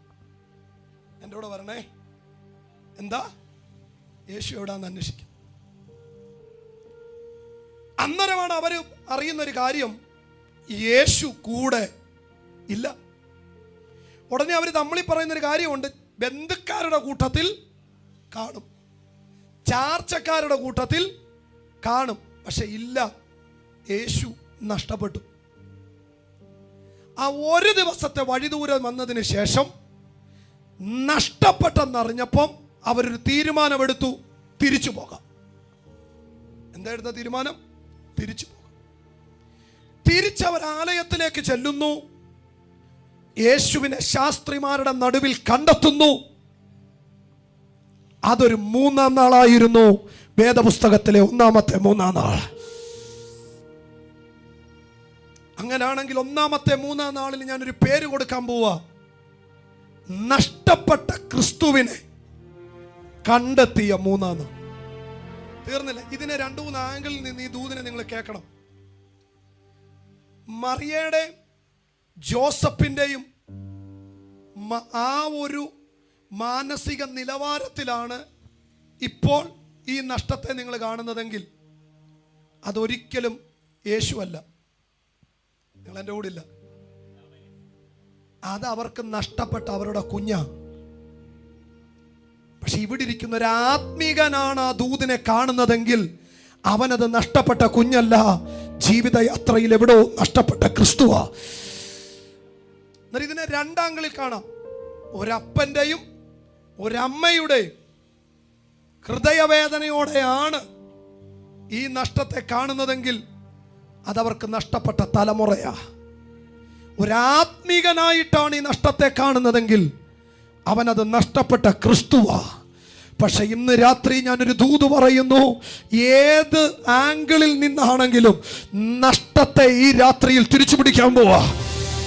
എന്നോട് ദൈവം ഈ രാത്രിയിൽ ഈ ദേശത്തെ നോക്കി വിളിച്ചു പറയാൻ പറയുന്നു, എവിടൊക്കെയോ നഷ്ടപ്പെട്ട ചില തലമുറകളെ, നിന്റെ കുടുംബത്തിനകത്ത് നഷ്ടപ്പെട്ട തലമുറയെ, നിന്റെ പ്രതീക്ഷയ്ക്ക് നഷ്ടപ്പെട്ട തലമുറയെ ഇന്ന് രാത്രിയിൽ തിരിച്ചു പിടിക്കുന്ന ഒരു ദൈവശക്തി ഈ പന്തലിന്റെ അകത്തും പുറത്തും റിലീസ് ആയിക്കൊണ്ടിരിക്കുക.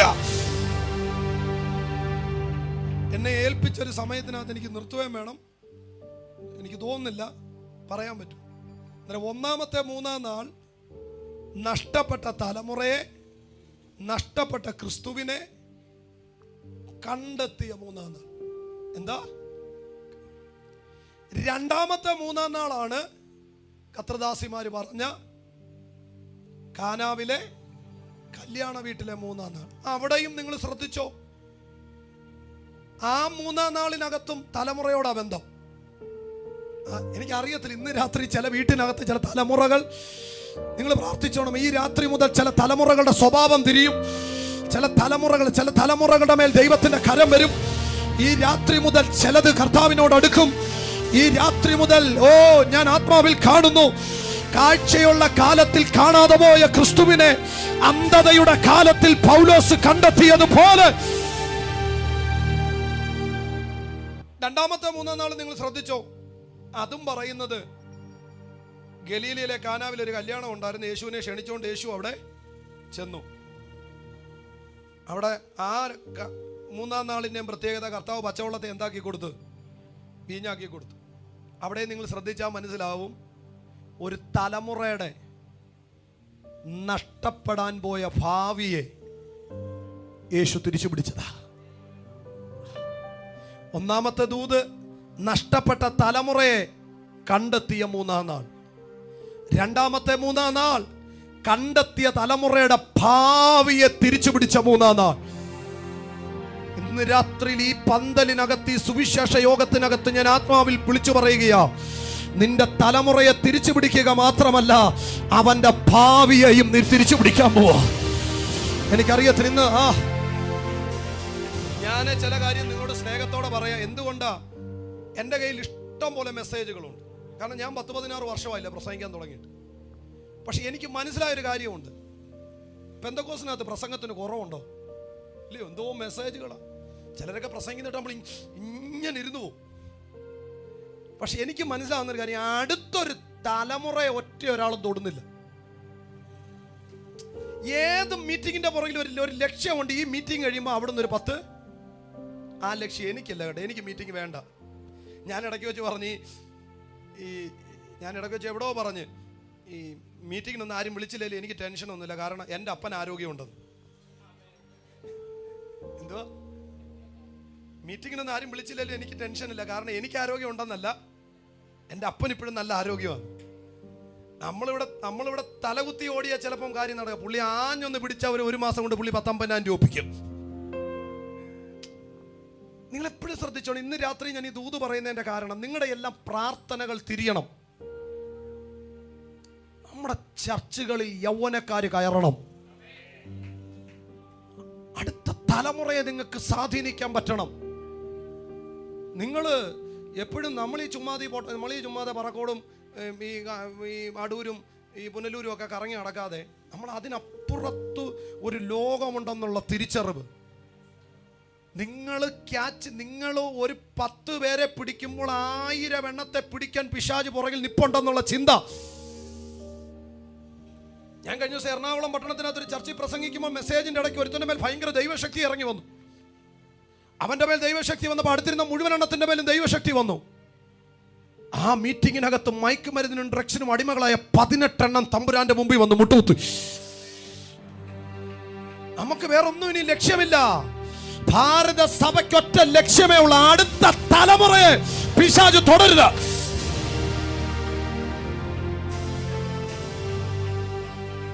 നമ്മൾ വേറെ എന്തോ ലക്ഷ്യം? അടുത്ത തലമുറയെ പിടിക്കണം. നമുക്ക് അടുത്ത തലമുറയെ പിടിക്കണം. അന്നേരം ഒന്നാമത്തെ മൂന്നാം നാൾ നഷ്ടപ്പെട്ട തലമുറയെ കണ്ടെത്തിയ മൂന്നാം നാൾ. രണ്ടാമത്തെ മൂന്നാം നാൾ തലമുറയുടെ ഭാവി തിരിച്ചു പിടിച്ച മൂന്നാം നാൾ. വേദപുസ്തകത്തിലെ മൂന്നാമത്തെ മൂന്നാം നാൾ, ഞാൻ ഓർഡറായിട്ടല്ല പറയുന്നത്, പക്ഷെ എൻ്റെ അകത്ത് വരുന്നത് ഞാനങ്ങ് പറയുക.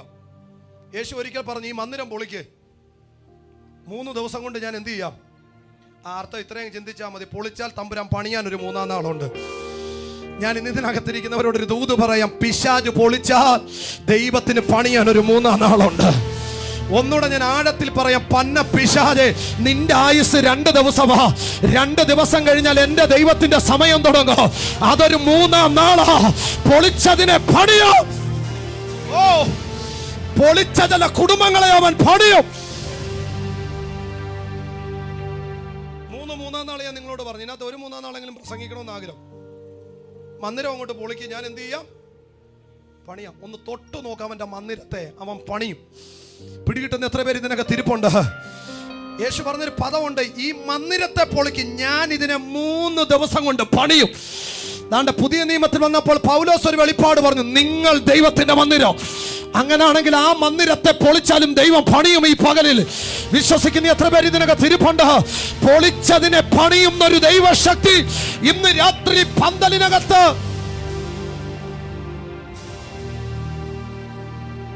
പക്ഷെ 4-ാമത്തെ 3-ാം നാള് ചില സമയം ഞാൻ കൺവെൻഷൻ പ്രസംഗിക്കുമ്പോൾ എനിക്ക് ഭയങ്കര ഇഷ്ടമാണ്. 4-ാമത്തെ 3-ാം നാൾ ഒരു ലെറ്ററാ. 4-ാമത്തെ 3-ാം നാൾ ഏതാ? ഒരു ലെറ്ററാ. അത് ഈ ഹെരോദാവ് യേശുവിന് എഴുതിയ ലെറ്ററാ. ഹെരോദാവ് എന്ത് ചെയ്യുക? ഹെരോദാവ് കൊട്ടാരത്തിൽ ഇരുന്നുകൊണ്ടൊരു ലെറ്റർ എഴുതി യേശുവിന്. ജോസഫിന്റെ മകനാണെന്ന് പറയപ്പെടുന്ന യേശുവേ, നിന്റെ സൗഖ്യമാക്കലും പരിപാടിയും, വെള്ളത്തിന്റെ മീതെയുള്ള നടപ്പ്, അപ്പത്തെ എടുത്ത് 5000 പേർക്ക് കൂടെ കൊടുപ്പ്, ഈ പരിപാടിയെല്ലാം നമ്മൾ നിർത്തി നീ പട്ടണം വിട്ടോണം. എന്തോ മെസ്സേജ്? വെള്ളത്തിന്റെ മീതെയുള്ള നടപ്പ്, അപ്പം വിതരണം ചെയ്തുള്ള പരിപാടി, അത്ഭുതം, ഇതെല്ലാം നിർത്തി എൻ്റെ ടെറിട്ടറി നീ എന്ത് ചെയ്തോണം? ലെറ്റർ കർത്താവിൻ്റെ കിട്ടി. ലെറ്റർ എന്ത് ചെയ്തു? കർത്താവിൻ്റെ കിട്ടി. ആ ലെറ്ററിന് കർത്താവ് കൊടുത്ത മറുപടിയാണ് നാലാമത്തെ മൂന്നാം നാൾ. എന്തോ കർത്താവ് കൊടുത്ത മറുപടി എന്നറിയാമോ? വന്യശ്രീ രാജ്യശ്രീ ഹെരോദാവ് എന്നൊന്നും അല്ല എഴുതിയത്, ഡിയർ കുറുക്കൻ. നീ ഈ ദേശത്തോട് പറയുന്നൊരു ദൂത് എനിക്കുണ്ട്, ദൈവപ്രവർത്തി നടക്കത്തില്ല, ഇവിടെ വിടുതൽ നടക്കത്തില്ല, ഇവിടെ ഇനി ഒരു വിടുതൽ സംഭവിക്കത്തില്ല, ഇവിടെ മുഴുവൻ എന്റെ കൺട്രോളിലാന്ന് പറയുന്ന ഡിയർ കുറുക്കൻ, ഇന്ന് രാത്രി അഭിഷേകമുള്ളവൻ കൽപ്പിക്കുകയാ, ഇന്നും നാളെയും ഇവിടെ പ്രവർത്തിക്കൂ. ഇത് മൂന്നാം നാളെ സമാപിക്കത്തുള്ളൂ.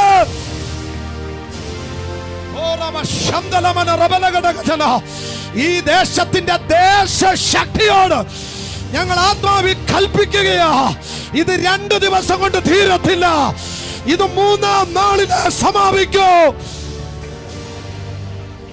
അതാ മറുപടി. ഞാനത് വിശദീകരിക്കാൻ നിന്ന എനിക്ക് ഭയങ്കര ഇഷ്ടമായി. ഈ വേദപുസ്തകത്തിൽ ഒത്തിരി ലെറ്ററുകളുണ്ട് പാസ്റ്ററെ, ഒത്തിരി ലെറ്ററുകളുണ്ട്. ഞാൻ കഴിഞ്ഞ ആഴ്ചക്ക് മുമ്പത്തെ ആഴ്ച ലെറ്ററുകളെ കുറിച്ച് എൻ്റെ ചർച്ചയിൽ പ്രസംഗിച്ച്. എന്താ ലെറ്ററുകൾ? നിങ്ങൾക്ക് ഇതിനകത്ത് നോക്കിയാൽ ലെറ്റർ ഒന്നും കാണാൻ പറ്റത്തില്ല, ആത്മാവിൽ പോയാൽ ലെറ്റർ കാണാം. എങ്ങനെ കാണാം? ഉൽപ്പത്തി പുസ്തകത്തിനകത്ത് ഒരുപാട് ലെറ്ററുകൾ എഴുതിയിട്ടുണ്ട്, അതൊക്കെ ആത്മാവിൽ പോയാലേ കാണാൻ പറ്റും, ഇതിനകത്ത് കാണാൻ പറ്റത്തില്ല. ഞാൻ ഒരു ലെറ്റർ നിങ്ങളോട് പറയാം, നിങ്ങൾ ആകെ ഒന്ന് തെളിയാൻ വേണ്ടി. ഈ യേശുവിൻ്റെ ഞാൻ താഴോട്ട് വരുമ്പോൾ അത് പറയാം, താഴോട്ട് വരുമ്പോൾ ഞാനത് പറയാം. യേശുവിൻ്റെ ഉയർത്തെഴുന്നേൽപ്പ് ഒരു ഭയങ്കര സംഭവമായിരുന്നു. എന്തായിരുന്നു? അതുകൊണ്ട് എല്ലാവരും ഈ ഉയർത്തെഴുന്നേൽപ്പ് പറഞ്ഞ സംഭവമായിരുന്നു. നമ്മുടെ പേര് സത്യമാണോ? യേശുവിൻ്റെ ഉയർത്തെഴുന്നേൽപ്പ് ഒരു ഭയങ്കര സംഭവമായിരുന്നെന്ന്. അയ്യേ, നിങ്ങളിങ്ങനെ ഇരുന്ന പോലല്ല. യഹൂദ നാട് അടിമുടി വിറച്ചുപോയി യേശുവിന്റെ ഉയർത്തെഴുന്നേൽപ്പ്. കാരണം എന്താ? ഭയങ്കരമായിട്ട് ദേശം ചലിച്ചുപോയി. അതുകൊണ്ട് ആ കള്ളക്കഥകളൊക്കെ ഉണ്ടാക്കി എടുത്തോണ്ട് പോയാന്നൊക്കെ പറഞ്ഞേ. ഈ ദേശം ഭയങ്കരമായിട്ട് ഈ ഉയർത്തെഴുന്നേൽപ്പിനോടുള്ള ബന്ധത്തിൽ യേശു പലർക്കും പ്രത്യക്ഷപ്പെടുന്നു. നിങ്ങൾ ചിന്തിക്കും, ഭയങ്കര സംസാരമായി ദേശം മുഴുവൻ. എന്ത്? യേശുവിന്റെ ഉയർത്തെഴുന്നേൽപ്പ്. അവസാനം ഈ കൈസർ ഏറ്റവും മണ്ടയ്ക്ക് എന്ന വിഷയം എവിടെ ചെന്ന്? ഹെരോദാവിലും നിന്നില്ല, യേശുവിനെ ക്രൂശിക്കാൻ വിട്ടുകൊടുത്ത ആളുടെ പേരെന്തുവാ? പീലാത്തോസ്. പീലാത്തോസിലും നിന്നില്ല, വിഷയം കൈസർ എടുക്ക ചെന്ന്. കൈസറുടെ അരമനയ്ക്കകത്തെല്ലാം കോളിളക്കമായി, കാരണം കല്ലറയെ വെച്ചവനെ കാണാനില്ല. അവസാനം കൈസർ പീലാത്തോസിന് ഒരു ലെറ്റർ എഴുതി. അതെ, എന്തുവാ അവിടെ പ്രശ്നം? ഉടനെ കൈസർ ലെറ്റർ എഴുതി, ഇങ്ങനെ പീലാത്തോസെ അവിടത്തെ കുറിച്ച് വിശദമായൊരു വിവരം എന്തൊക്കെയാന്നുള്ളതെന്ന് പറയാൻ പറഞ്ഞു. പീലാത്തോസ് തിരിച്ച് കൈസർക്ക് ലെറ്റർ എഴുതി. എന്താണെന്നറിയോ? കൈസറെ, അത് പിന്നെ രാജശ്രീ എന്നൊക്കെ വിളിച്ച്, സത്യമായിട്ട് ഞാൻ കല്ലറയുടെ അവിടെ ഇല്ലായിരുന്നു. പിന്നെ ഞാൻ പറഞ്ഞു വിട്ട 101 എണ്ണം കല്ലറയുടെ മുൻപിൽ ഉണ്ടായിരുന്നു. അത് നടന്നതിന്റെ ആ സമയം അവന്മാർക്കാർക്കും ബോധവും ഇല്ലായിരുന്നു. എത്ര പേരുണ്ടായിരുന്നു? ഇത് പറയുമ്പോൾ ചിലരുടെ അകം തിളയ്ക്കും. 101 എണ്ണം എവിടെ ഉണ്ടായിരുന്നു? അല്ല, നിങ്ങൾ ചിന്തിക്കുന്ന പോലെ യേശുവിന്റെ കല്ലറയുടെ മുമ്പിൽ ഒരുത്തന് മടിയും പിടിച്ച് നിങ്ങൾ ഇങ്ങനൊന്നും അല്ല നിന്നേ. 101 പടയാളികൾ യേശുവിന്റെ കല്ലറയ്ക്ക് ചുറ്റും ഉണ്ടായിരുന്നു. കാരണം യേശു അത്രയ്ക്ക് പ്രശ്നക്കാരനായിരുന്നു യഹൂദന്മാർക്ക്. കാരണം പിന്നെ ജീവനോടിരുന്നപ്പോഴേ പറഞ്ഞു, നീ എന്നെ പൂട്ടിയാൽ നിന്റെ പൂട്ടി ഞാൻ പൊളിക്കുമെന്ന്. 101 പടയാളികളെ ചുറ്റും നിർത്തി കൈസർക്ക് ഹെരോദാവ് ലെറ്റർ എഴുതാൻ. ഞാൻ 101 എണ്ണത്തെ പറഞ്ഞു വിട്ടിട്ടുണ്ടായിരുന്നു, കുന്തവും വടിവാളും എല്ലാമായിട്ട്. അവിടെ അവന്മാരെ പറഞ്ഞു വിട്ട് 101 എണ്ണം കല്ലറയ്ക്ക് ചുറ്റും നിൽപ്പുണ്ടായിരുന്നു. പോരാത്തതിന് വലിയ കല്ലുരുട്ടി വെച്ചു, റോമൻ മുദ്ര വെച്ചു. ഞാനിങ്ങനെ ചിന്തിക്കുക, ഉലകത്തിൽ കൈസർക്ക് പീലാത്തോസ് നമ്മുടെ ഗവൺമെന്റ് ചരിത്രത്തിൽ ഇന്ന് വരെ ഒറ്റ കല്ലറയുടെ മുൻപിൽ നമ്മൾ സീൽ വെച്ചിട്ടില്ല. പക്ഷെ യേശുവിന്റെ കല്ലറയുടെ മുമ്പിൽ നമ്മൾ സീൽ വെച്ച്, കാരണം അകത്തിരിക്കുന്നവൻ പുറത്തു വരും എന്നതിന്റെ തെളിവായിരുന്നു അത്. ഒരു വലിയ പ്രതിസന്ധി നിനക്ക് വരുന്നുണ്ടെങ്കിൽ ഓർത്താ മതി, നീ പുറത്തു വരുമെന്നുള്ളതിന്റെ തെളിവാത്. ആർക്കുമില്ലാത്ത പ്രതികൂലം നിനക്കുണ്ടെങ്കിൽ ഉറപ്പിച്ചോ, നീ പുറത്തു വരൂ എന്നതിന്റെ തെളിവാത്.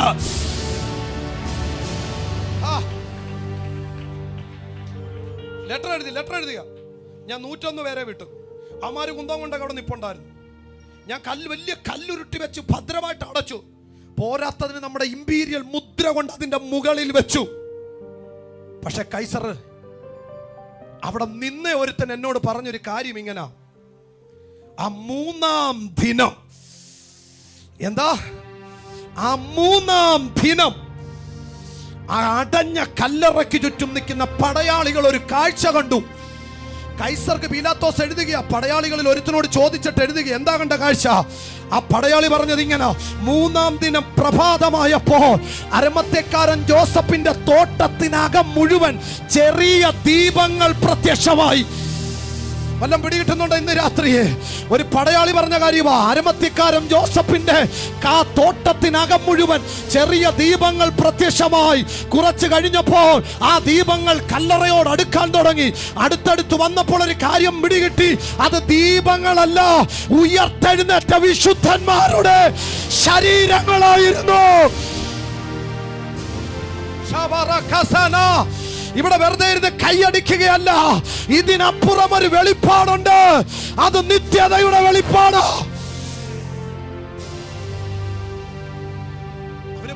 അവര് പറഞ്ഞ കാര്യം പീലാത്തോസ് കൈസർക്ക് എഴുതിയത്, ഇത് ആർക്ക് ഓഫ് ദ ഹോളി എന്ന് പറഞ്ഞൊരു പുസ്തകത്തിൽ കിടപ്പുണ്ട്. ചെറിയ ദീപങ്ങൾ പ്രത്യക്ഷമായി.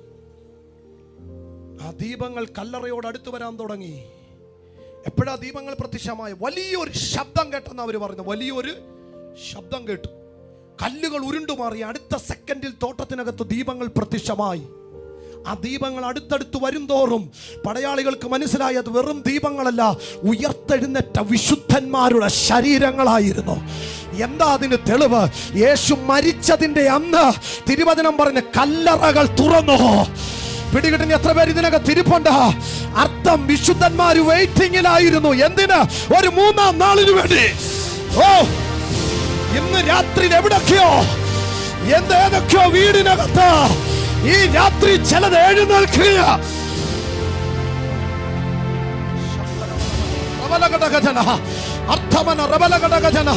ഇന്ന് രാത്രി ഞാനൊരു ദൂത് പറയുക. അവൻ മരിച്ചതിന്റെ അന്ന് വിശുദ്ധന്മാരുടെ കല്ലറകൾ തുറന്നെങ്കിൽ അവൻ ഉയർത്തെഴുന്നേറ്റതിന്റെ അന്ന് അവരും ഉയർത്തെഴുന്നേറ്റോ. സംഭവിച്ചെന്നറിയാമോ? യേശു ഉയർത്തെഴുന്നേറ്റപ്പം കല്ലറയിലുള്ള വിശുദ്ധന്മാരെല്ലാം കൂടെ എന്ത് ചെയ്തു? ഉയർത്തെഴുന്നേറ്റു. യേശുവിന്റെ അടുക്കലോട്ട് ഉയർത്തെഴുന്നേറ്റവനെ കാണാൻ. ഈ നിത്യതയൊക്കെ ചുമ്മാ കേട്ടോണ്ട് നടക്കാതെ വല്ലപ്പോഴും ഒക്കെ നിത്യത ഒന്ന് കാണണം. എനിക്ക് ഓർമ്മയില്ല, നിങ്ങളെ പിതാക്കന്മാർ ഇതിനകത്തുണ്ടല്ലോ.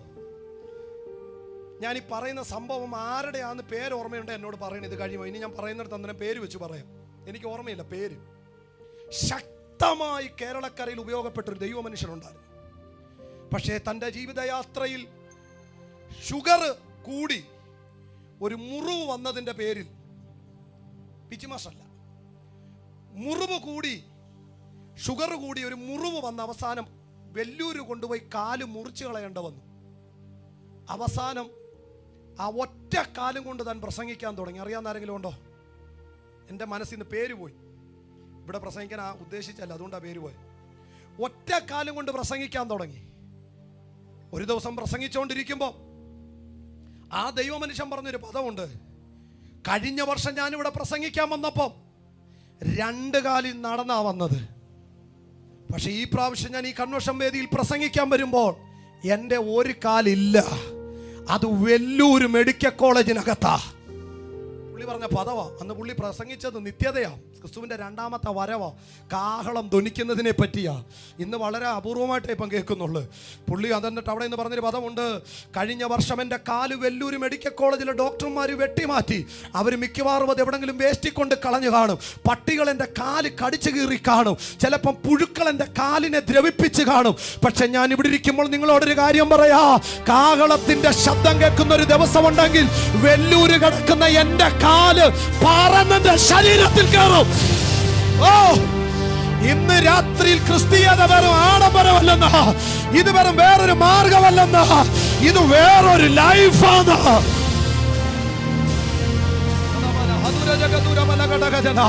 എന്നോട് ദൈവാത്മാവ് ഈ രാത്രിയിൽ വിളിച്ചു പറയുന്നു, എവിടൊക്കെയോ ആരുടെയൊക്കെ അകത്ത് നിത്യതയുടെ വെളിച്ചം ഈ രാത്രിയിൽ കത്തുകയാ.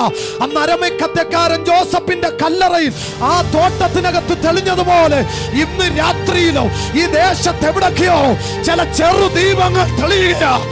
രക്ഷിക്കപ്പെടാനുള്ളവർ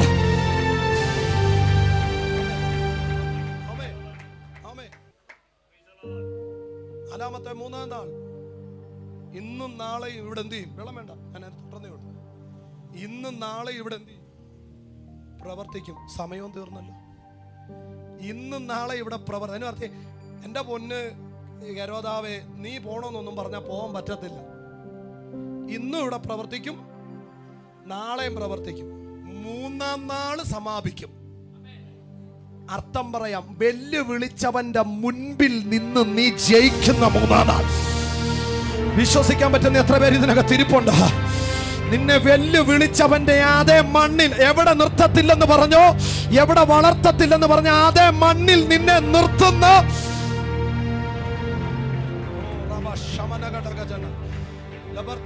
ഞാൻ ഓടിച്ചു പറയും. എനിക്ക് തന്ന സമയം ഇനി 10 മിനിറ്റോടുണ്ട്. 10 മിനിറ്റിനകത്ത് മെസ്സേജ് പറയാൻ എനിക്ക് പറ്റില്ല. നിങ്ങളുടെ അകത്ത് എന്തായാലും മൂന്നാം നാളെങ്കിലും കിടക്കട്ടെ. ഇപ്പൊ ഞാൻ എത്ര മൂന്നാം നാൾ നിങ്ങളോട് പറഞ്ഞു? 5 പറഞ്ഞോ? 4 പറഞ്ഞോളൂ.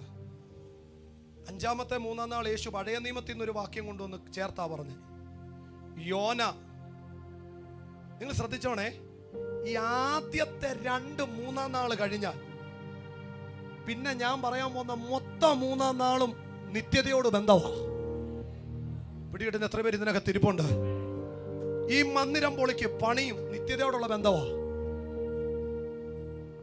അടുത്ത മൂന്നാം നാൾ യേശു പറയും, യോന കടലാനയുടെ വയറ്റിൽ ഇരുന്നതുപോലെ മനുഷ്യപുത്രനും ഇരിക്കേണ്ടതാകുന്ന. അർത്ഥം, യോന എത്ര നാൾ ദിവസം കടലാനയുടെ വയറ്റിൽ ഇരുന്നേ?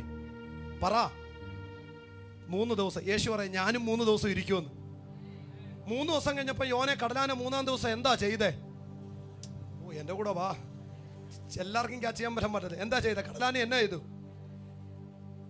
യോനെ കൊണ്ട് ഒമിറ്റ് ചെയ്ത് കളഞ്ഞത്.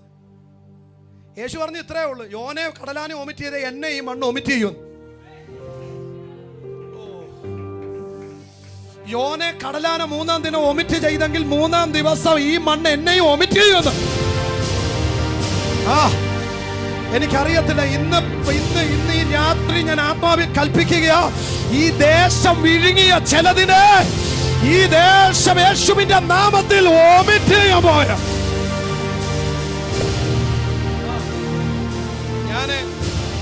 ഞാൻ ആ വാക്യത്തിനകത്തോട്ട് വരാം. എന്നിട്ട് യോന കടലാനയുടെ വയറ്റിയിരുന്നത് പോലെ മനുഷ്യപുത്രന് വിരിക്കും. യോനയെ കടലാന തുപ്പിക്കളഞ്ഞെങ്കിൽ മനുഷ്യപുത്രനെ ഈ ആന എന്ത് ചെയ്യും? യോന ഒരു കടലാനയുടെ വയറ്റിയിരുന്ന് യേശു ഈ ഭൂമിയെ കാണിച്ചത് എന്തുമായിട്ടാ? കടലാനയായിട്ട്. അടുത്ത 3-ാം നാളാണ് ലാസ്റ്റ് 3-ാം നാൾ.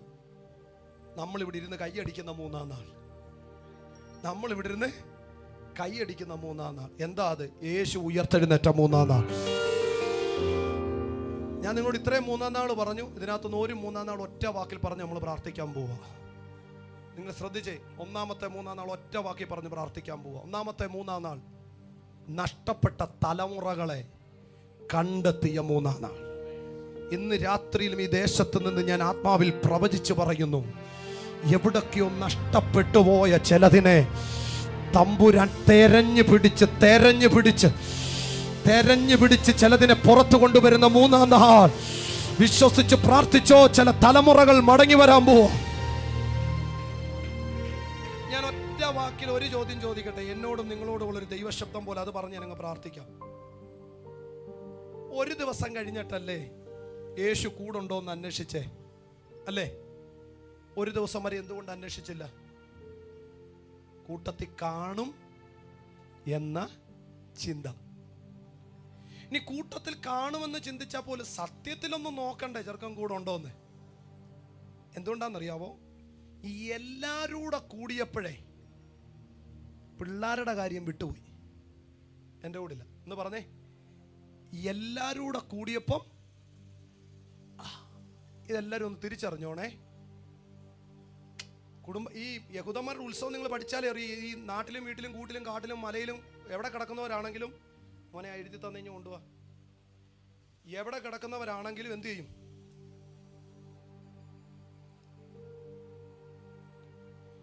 എവിടെ കിടങ്ങി? ഈ യഹൂദന്മാരുടെ ഉത്സവത്തിന്റെ പ്രത്യേകത, നാരെ പൊട്ടി വേറെ പൊട്ടി കിടക്കുന്നവന്മാരെല്ലാം ഒരുമിച്ചാണ് കയറുന്നത്. ഈ കാണാതിരുന്നവരെ കാണുകയും ഒത്തിരി നാളായിട്ട് കണ്ട് ബന്ധു അവരുടെ കാര്യമൊക്കെ ചോദിച്ചു പോയ വഴിക്ക് വീട്ടിലെ ചെറുക്കൻ്റെ കാര്യം മറന്നുപോയി. ഇനി ഞാനൊരു വാക്യം പറയുമ്പോൾ നിങ്ങൾക്ക് കുറച്ചുകൂടെ പിടികിട്ടും. ലൂക്കോസിന്റെ സുവിശേഷം 15-ാം അധ്യായം 3 നഷ്ടത്തെ പറ്റിയാ പറയുന്നത്. എന്താ? 3 നഷ്ടത്തെ പറ്റിയാ പറയുന്നത്. കാട്ടിലെ നഷ്ടം, വീട്ടിലെ നഷ്ടം, കാടിനും വീടിനും വെളിയിലെ നഷ്ടം. എന്താ? കാട്ടിലെ നഷ്ടം, വീട്ടിലെ നഷ്ടം, കാടിനും വീടിനും വെളിയിലെ നഷ്ടം. ആ 3 നഷ്ടം പറഞ്ഞു. ഒരു ഇടയന് 100 ആട്, ഒരു സ്ത്രീക്ക് 10 ദ്രഹ്മ, ഒരപ്പന് 2 മക്കൾ. നിങ്ങൾ ശ്രദ്ധിച്ചാൽ മതി, വളരെ ശ്രദ്ധിച്ചാൽ. ഞാൻ ആദ്യം പറഞ്ഞു കാട്ടിലെ നഷ്ടം, വീട്ടിലെ നഷ്ടം, കാടിനും വീടിനും വെളിയിലെ നഷ്ടം. ഒരു സ്ത്രീയുടെ ദ്രഹ്മ നഷ്ടം, ഒരു അപ്പൻ്റെ 2 മക്കൾ നഷ്ടം, ഒരു ഇടയൻ്റെ 100 ആട് നഷ്ടം. നിങ്ങൾ ആ നഷ്ടത്തെ ഒന്നുകൂടെ ആഴത്തിലിറങ്ങി പഠിച്ചാൽ വ്യക്തിപരമായ ജീവിതത്തിലെ നഷ്ടം അതിനകത്ത് കാണാം. ഒന്നുകൂടെ പറയാം. ഒരു സമൂഹത്തിൽ നിന്നുള്ളൊരു നഷ്ടപ്പെടൽ ആദ്യത്തെ നഷ്ടം. ഒരു സമൂഹത്തിൽ നിന്ന് എന്ത് ചെയ്യുക? നഷ്ടപ്പെടുക. അടുത്ത രണ്ടാമത്തെ നഷ്ടം വന്നാൽ അറിയാം, അതൊരു വീട്ടിലെ നഷ്ടം, അർത്ഥം വ്യക്തിപരമായ ജീവിതത്തിലെ നഷ്ടമാണ്. മൂന്നാമത്തെ നഷ്ടം നിങ്ങൾ ശ്രദ്ധിച്ചാൽ അറിയാം, അതൊരു കുടുംബത്തിനകത്തെ നഷ്ടമാണ്.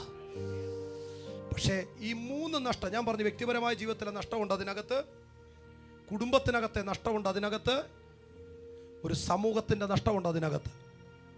ഈ 3 നഷ്ടത്തിന് 3 കാരണമുണ്ട്. ശ്രദ്ധിച്ചോണം.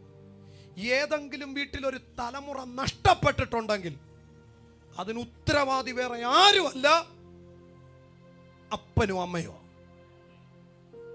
ആമേ. നിന്റെ വീട്ടിലൊരു തലമുറ വഴി തെറ്റിയിട്ടുണ്ടെങ്കിൽ നീ ആരെയും കുറ്റം പറയണ്ട. അതിനേക കാരണം നിങ്ങൾ മാതാപിതാക്കൾ തന്നെ.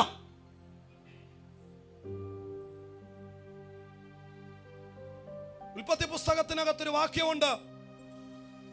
നോഹ പെട്ടകം ഓടിച്ചു.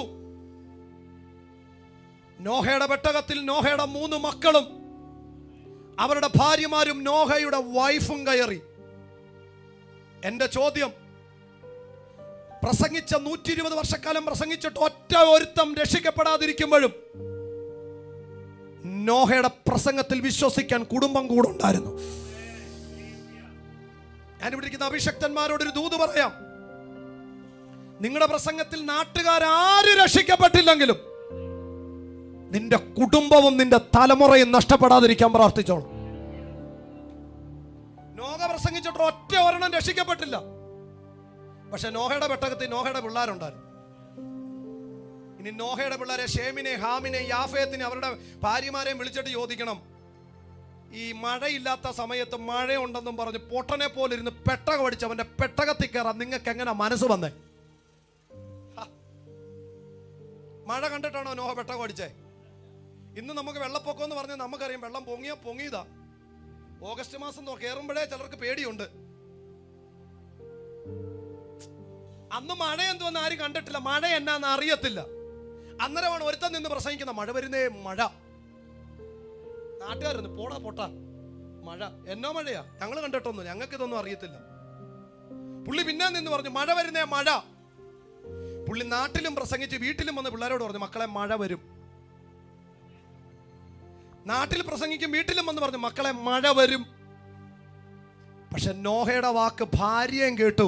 നോഹയുടെ നിങ്ങൾ ചോദിച്ചേ, ഒരു പെണ്ണ് വീട്ടിലെ ഒരു മരുമോൾ എതിർത്തിരുന്നെങ്കിൽ ചെറുക്കന്മാര് പോയനെ. അന്നേരം നോഹ എന്ന് പറയുന്ന മനുഷ്യൻ നാട്ടുകാർക്ക് സമ്മതനല്ലായിരുന്നു, പക്ഷെ വീട്ടിലുള്ളവർക്ക് സമ്മതനായിരുന്നു. അർത്ഥം പറയാം, മരുമക്കൾ 3 എണ്ണവും പറഞ്ഞ് അപ്പച്ചൻ പറയുന്നതിനകത്ത് കാര്യമുണ്ട്. നോക്കി ആര് നോഹയോട് ഇന്ന് നിങ്ങൾ നോഹയെ നിത്യത ചെല്ലുമ്പം കാണുവാണെങ്കിൽ നോഹയോട് ചോദിക്കണം, സന്തോഷമാണോ? നോഹ പറഞ്ഞു, എൻ്റെ പൊന്നോ സന്തോഷമാണെന്നോ, എൻ്റെ പിള്ളേരെയും കൊണ്ടാണ് എൻ്റെ പെട്ടകം പൊങ്ങിയത്. തലമുറകൾ നഷ്ടപ്പെടുന്നതിന്റെ മെയിൻ കാരണം മാതാപിതാക്കളാ. നിങ്ങളുടെ വീട്ടിലെ സ്വഭാവവും നിങ്ങളുടെ വീട്ടിലെ പരിപാടികളും കാണുമ്പോഴാണ് തലമുറകൾ നഷ്ടപ്പെട്ടു പോകുന്നത്. പക്ഷെ ഇന്ന് രാത്രി ഒരു ദൂത് പറയാ, നഷ്ടപ്പെട്ടതിനെ മടക്കി പിടിക്കാൻ ഇന്ന് രാത്രി ചിലതിന്റെ വീട് കൈയടിക്കല്ലേ. എനിക്ക് ഈ മെസ്സേജ് 3 ദിവസം കിട്ടിയാലും പറയാൻ ഇഷ്ടമാണ്. എബ്രായ ലേഖനം 11-ാം അധ്യായം വിശ്വാസവീരന്മാരുടെ പട്ടിക പറയുന്നത് ഹാബേൽ, ഹാനോക്ക്, നോഹ, അബ്രഹാം, സാറ, ഇസഹാക്ക്, യാക്കോബ്, യോസഫ്, ഇങ്ങനെ കൊണ്ട് പറഞ്ഞു വിടുക. 17 എണ്ണത്തിന്റെ പേര് കാച്ചിക്കുറുക്കി പരിശുദ്ധാത്മാവ് എഴുതി വെച്ചിട്ട് പറയുന്നു, ഇനിയും ചിലരുണ്ട്. വാളിന്റെ വായ്ത്തലയ്ക്ക് തെറ്റിയൊഴിഞ്ഞവർ, വാളിന്റെ വായ്ത്തലയ്ക്ക് വെട്ടേൽക്കപ്പെട്ടവർ, തീയുടെ ബലം കെടുത്തിയവർ, തീക്കകത്ത് വെന്തരിയപ്പെട്ടവർ, സിംഹത്തിന്റെ വായ അടച്ചവർ, സിംഹത്തിനാൽ കടിച്ചു കീറപ്പെട്ടവർ, ഇങ്ങനെ അങ്ങ് പറഞ്ഞു വിടുക. ആ വായിക്കുമ്പോഴേ അവിടെ എനിക്ക് അത്ഭുതം തോന്നിയൊരു കാര്യമുണ്ട്. വിശ്വാസവീരന്മാരുടെ പട്ടിക എഴുതി വെച്ചപ്പോൾ അതിനകത്ത് എഴുതിയിരിക്കുക മോശയുടെ അപ്പനും അമ്മയും. എന്താ എഴുതിയിരിക്കുന്ന? മോശയുടെ അപ്പനും അമ്മയും. അവരെന്നാ വിശ്വാസമാണ് ചെയ്തേ? അവരെന്നാ ചെയ്തേ? എടാ, ഒരുപാടെണ്ണത്തിന്റെ എന്തിനു പറഞ്ഞ ശലോമോന്റെ പേര് പോലും എഴുതാൻ മറന്നുപോയ പുസ്തകം ഒരു വാക്കിൽ എഴുതി വെച്ചു, മോശയുടെ അപ്പനും അമ്മയും. പരിശുദ്ധാത്മാവേ, എന്തിനാ ശലോമോന്റെ പേര് പോലും എഴുതാൻ മറന്നുപോയ പുസ്തകത്തിൽ മോശയുടെ അപ്പനും അമ്മയെന്ന് എഴുതി വെച്ചേ? പരിശുദ്ധാത്മാവ് പറയും, ഒറ്റ കാരണമേ ഉള്ളൂ. തീയുടെ ബലം കെടുത്തിയതല്ല, വെള്ളത്തിന്റെ മീതെ നടന്നതല്ല, സിംഹത്തിന്റെ വായ അടച്ചതല്ല, വാഗ്ദത്തമുള്ള തലമുറയെ വിട്ടുകൊടുത്തില്ല. ഇന്ന് രാത്രിയിലും എന്റെ ദൂതത, വാഗ്ദത്ത തലമുറകളെ വിട്ടുകൊടുക്കാത്ത ഒരു ജനറേഷൻ അപ്പനും അമ്മമാരും. എന്തോ അവര് ചെയ്ത? ഒന്നും ചെയ്തില്ല. ജനിച്ച വീണ കുഞ്ഞിന് വാഗ്ദത്തം ഉണ്ടെന്ന് മനസ്സിലായപ്പോ, നിങ്ങൾ ചിന്തിക്കുന്ന ഈസി കാര്യമല്ല. ഫറവോന്റെ ആൾക്കാരെ കാണാതെ ഒളിപ്പിക്കുക, രാജാവിന്റെ കൽപ്പന മറുതലിക്കുക, തല പോകുന്ന കേസാ. പക്ഷെ മോശയുടെ അപ്പനും അമ്മയും തീരുമാനിച്ചു, എന്നാ വന്നാലും ഇവനെ കൊടുക്കത്തില്ല. എന്താ തീരുമാനം? 3 മാസം ഒളിപ്പിക്കുക എന്നൊക്കെ പറഞ്ഞ അടിമത്തം നടക്കുന്ന സമയം. അടിമത്തം, എല്ലാവരും വൈക്കോല് പെറുക്കണം, എല്ലാവരും ഇഷ്ടിക ചൂടണം. നമ്മൾ ഇമാജിൻ ചെയ്യുന്നതിനപ്പുറമാണ് മോശയുടെ അപ്പനും അമ്മയും 3 മാസം. ഞാൻ ഇവിടെ ഇരിക്കുന്ന ആരോടൊക്കെ പറയാം കേട്ടോ, നിന്റെ വീട്ടിലുള്ളത് വാഗ്ദത്ത തലമുറയാന്ന് എങ്ങനെ അറിയാം? അവൻ ജനിക്കുന്നതിൻ്റെ അന്ന് മുതൽ. ഈ ദൈവ പദ്ധതിയുള്ള കുഞ്ഞുങ്ങളെയാണ് ഏറ്റവും കൂടുതൽ പിശാച് അറ്റാക്ക് ചെയ്യുന്നത്. ഇന്ന് രാത്രി ഞാൻ ചില തലമുറകളെ കൊണ്ട് ഈ ദേശത്തൊന്ന് പോകും. ഇന്ന് രാത്രി കുഞ്ഞുങ്ങളെല്ലാം പ്രാർത്ഥിക്കാൻ വരണം, യൗവനക്കാരെല്ലാം എൻ്റെ മുമ്പിൽ പ്രാർത്ഥിക്കാൻ വരണം. ഈ രാത്രി മോനെ, നിന്റെ മേലൊരു ദൈവ പദ്ധതി ഉണ്ടെന്ന് എങ്ങനെ അറിയാം? നിന്റെ കൂട്ടുകാർക്ക് ആർക്കുമില്ലാത്ത പ്രലോഭനം നിനക്കുണ്ടാകും. നിന്റെ കൂട്ടുകാർക്ക് ആർക്കുമില്ലാത്ത പ്രതിസന്ധിക്കകത്തൂടെ നീ പോകും. എന്താ അതിന്റെ അർത്ഥം? നിന്റെ മേലൊരു വീളി കിടപ്പുണ്ട്.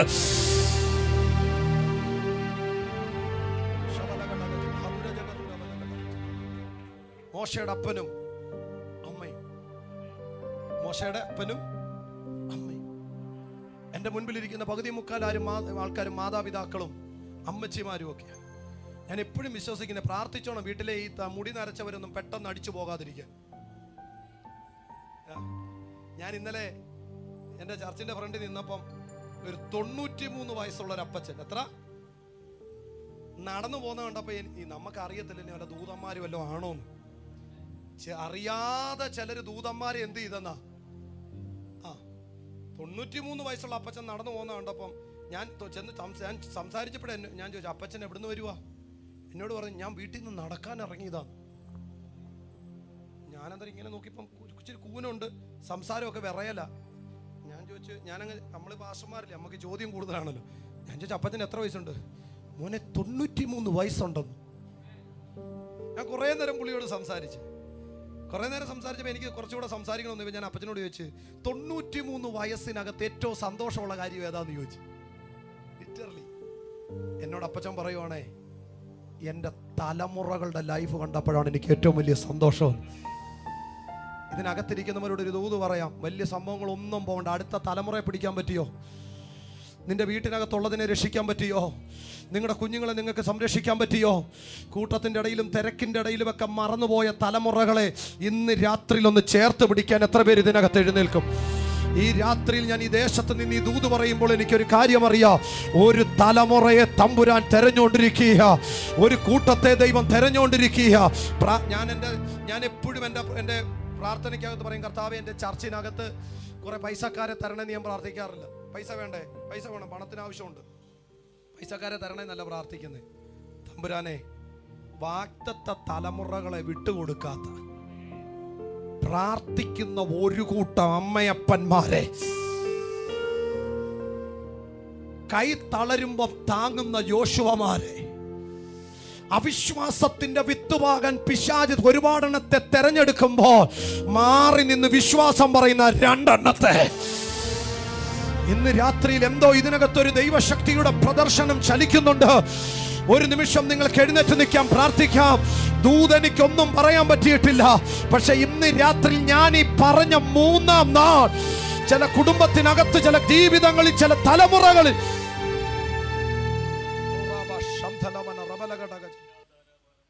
എത്ര പേര് ഇതിനകത്തൊന്ന് പ്രാർത്ഥിക്കും? എനിക്ക് മെസ്സേജ് ഒന്നും പറയാൻ പറ്റിയിട്ടില്ല, എനിക്കറിയാം. പക്ഷെ എനിക്കൊരു കാര്യം അറിയാം, ഇന്ന് രാത്രി ആരുടെയൊക്കെ അകത്ത് അണച്ചു വെച്ച ചില ദീപം, എവിടൊക്കെയോ ആരൊക്കെയോ ഒരു തിരശീല പോലെ എടുത്തിട്ട് മാറ്റി വെച്ച ചില പ്രാർത്ഥനകൾ ഇതിനകത്ത്. ഇത് പബ്ലിക് മീറ്റിംഗ് എനിക്കറിയാം, നല്ല ബോധ്യതയോടാണ് നിൽക്കുന്നത്. പക്ഷേ എൻ്റെ അകത്ത് എന്തോ ഒരു പ്രവാചക ധ്വനി ഉയരുന്നത് പോലെ എനിക്ക് ഫീൽ ചെയ്യുക. പണ്ട് നമ്മുടെ സഭകളിലെ, ഒന്ന് ശ്രദ്ധിക്കണേ, ഈ 21 ദിവസം, ഇപ്പോഴല്ലേ 21 ദിവസം ഉപവാസ മാമാങ്കം വന്നത് അല്ലേ? ഇപ്പൊ നമ്മൾ എവിടെ നോക്കിയാലും 21, 40, കഴിഞ്ഞ ദിവസം എടുത്ത് ഞാൻ കണ്ടു 100 ദിവസത്തെ ഫാസ്റ്റിംഗ്. സന്തോഷം, 100 അല്ല 200 വേണേലും ഇരുന്നു. പക്ഷെ പണ്ട് നമ്മുടെ ചർച്ചകളിലൊക്കെ ഈ ഓൾ നൈറ്റ് പ്രയർ ഉണ്ടായിരുന്നു ഇല്ലേ? എന്തായിരുന്നു അതിന്റെ ലക്ഷ്യം? അത് ഒറ്റ കാര്യമോ പാസ്റ്ററെ? പണ്ട് ചർച്ചുകളിൽ ഓൾ നൈറ്റ് വെക്കുമ്പോ അവിടെ ഇരിക്കുന്ന പാസ്റ്റർമാർക്ക് ഒറ്റ ലക്ഷ്യമാണ്, പിള്ളേർ അഭിഷേകം പ്രാപിക്കണം. എന്താരും മിണ്ടാത്ത? എന്താ മിണ്ടാത്ത? എവിടെ പോയി? നമ്മൾ ഇന്ന് 21, 21 ഇരിക്കുന്ന ആർക്ക് വേണ്ടിയാ? വെറുതെ ഓരോ പൈസ കളയാന്നേ ഉള്ളൂ. ഗ്ലോറി ഉപവസിക്കണം. നീ വ്യക്തിപരമായിട്ട് കയറി ഇന്ന് പ്രാർത്ഥിക്കും. അതിനകത്ത് സഭയ്ക്കകത്ത് ഉപവാസം നടത്തണമെന്നല്ല, ഞാൻ സഭ ഫാസ്റ്റിംഗ് വെക്കുന്ന ആളാ. പക്ഷെ എൻ്റെ ചോദ്യം, എവിടെ നമ്മുടെ ഓൾ നൈറ്റ് പ്രയറുകൾ? നമുക്കൊറ്റ ലക്ഷ്യമേ ഉള്ളൂ. നിങ്ങൾക്കറിയാവോ, ഇവിടുത്തെ മുഴുവൻ പൈശാചി ലോകത്തിൻ്റെ ടാർഗറ്റ് 45 വയസ്സുള്ള സണ്ണിച്ചാനും 52 വയസ്സുള്ള പൊന്നമേൻ്റെ ഒന്നും അല്ല. മുഴുവൻ പൈശാചികളോ നോക്കുന്ന ഒറ്റ കാര്യം, അടുത്ത ജനറേഷനെ പിടിക്കുക. ഇന്ന് രാത്രി അതിനെയാണ് ദൈവസഭ ഇവിടെ വെട്ടാൻ പോകുന്നത്. മനസ്സിലാകുന്ന എത്ര പേര് ഇതിനകത്ത് ഇരിപ്പുണ്ട്? കുഞ്ഞുങ്ങളായിട്ടുള്ളവരെല്ലാം ഒന്ന് കരങ്ങൾ ഉയർത്തി പ്രാർത്ഥിക്കാൻ പോവുക നിങ്ങൾക്ക് വേണ്ടി. എല്ലാവരും കുഞ്ഞുങ്ങളായിട്ട് 50 വയസ്സുള്ളവരും പൊക്കണം, പൊക്കിക്ക കുഞ്ഞുങ്ങളോ. നമുക്ക് വേണേ കർണരസമാകുമാറ് പ്രസംഗിക്കാൻ. ഗിദയോന്റെ യവത്തപ്പ ഇന്ന് ഇവിടെ ഏഴംകുളത്തൊന്ന് ഉരുട്ടിയാൽ അങ്ങ് പറക്കോടല്ല, വേണമെങ്കിൽ അങ്ങ് കണ്ണൂർ വരെ യവത്തപ്പൻ ചെല്ലും. പക്ഷെ അടുത്ത തലമുറ വേണം നമുക്ക്, അടുത്ത തലമുറ വേണം നമുക്ക്. നിങ്ങൾ ഈ മെസ്സേജ് കഴിഞ്ഞ് നിങ്ങളുടെ ചർച്ചകളിൽ കയറിക്കോ. ചില യൗവനക്കാർ നിങ്ങളുടെ ചർച്ചകളിൽ കയറി വരാൻ പോവാ. ഞാൻ ആത്മാവിൽ പ്രവചിക്കുക, സ്നാനങ്ങൾ നടക്കാൻ പോവുകയാ. എത്ര പേർക്ക് വിശ്വസിക്കാൻ പറ്റും? ഇതിനകത്ത് സ്നാനങ്ങൾ നടക്കാൻ പോകുകയാ, കൂട്ട സ്നാനങ്ങൾ നടക്കാൻ പോകുകയാ. നഷ്ടപ്പെട്ട തലമുറകളെ കണ്ടെത്താൻ പോകുകയാ. യേശുവിന്റെ നാമത്തിൽ എന്നോട് ദൈവാത്മാവ് ഇടപെടുന്നു. 2 ദിവസം കഴിഞ്ഞു, ഇനിയും വെളിപ്പെടാൻ പോകുന്നത് അന്ത്യനാളിന്റെ ഒരു 3-ാം നാൾ.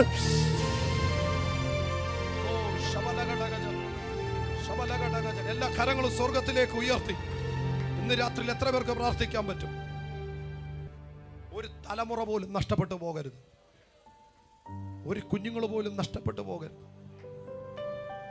പബ്ലിക്കിൽ എനിക്ക് പറയാൻ താല്പര്യമില്ല, പക്ഷേ കഴിഞ്ഞ ദിവസം ഞാൻ ഒരു സ്ഥലത്ത് പ്രസംഗിക്കാൻ ചെന്നപ്പോൾ, ഒരു കോളേജിലാണ് ഞാൻ പ്രസംഗിക്കാൻ ചെന്നത്.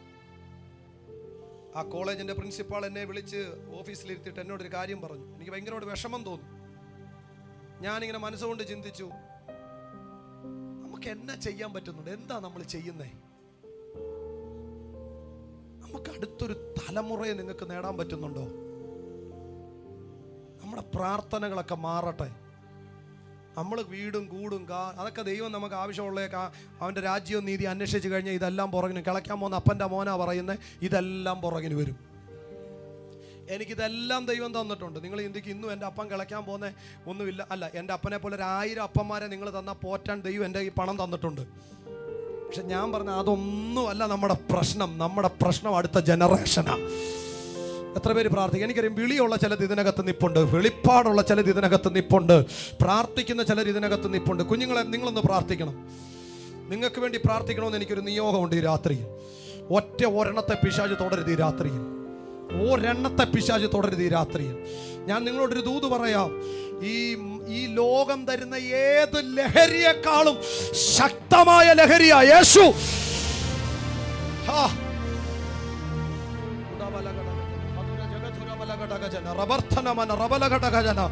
ഇന്ന് രാത്രിയിൽ ഒരു തലമുറ ക്രിസ്തുവിന് വേണ്ടി എഴുന്നേക്കട്ടെ. ഓ താങ്ക് യു ജീസസ്. എല്ലാവരും പ്രാർത്ഥിച്ചേ. ചില മിനിറ്റുകൾ നമ്മൾ പ്രാർത്ഥിക്കൂ. ഈ കൺവെൻഷന്റെ 3ാമത്തെ രാത്രി എനിക്കിത് കൺവെൻഷനായിട്ടൊന്നും ഫീൽ ചെയ്യുന്നില്ല. അതുകൊണ്ടാണ് ഞാൻ ഇങ്ങനെ ഒരു ആത്മശുശ്രൂഷ ഇതിനകത്ത് ചെയ്തുകൊണ്ട് നിൽക്കുന്നത്. ഈ രാത്രിയിൽ ഞാൻ കാണുകയാ, പിശാച് ടാർഗറ്റ് ചെയ്ത ചില തലമുറകളെ ഇന്ന് രാത്രിയിൽ ദൂതന്മാർ വന്ന് പ്രൊട്ടക്ട് ചെയ്യുക. ഓ താങ്ക് യു ജീസസ്. ഈ രാത്രി ചില തലമുറകൾ ഫ്രീ ആവുക.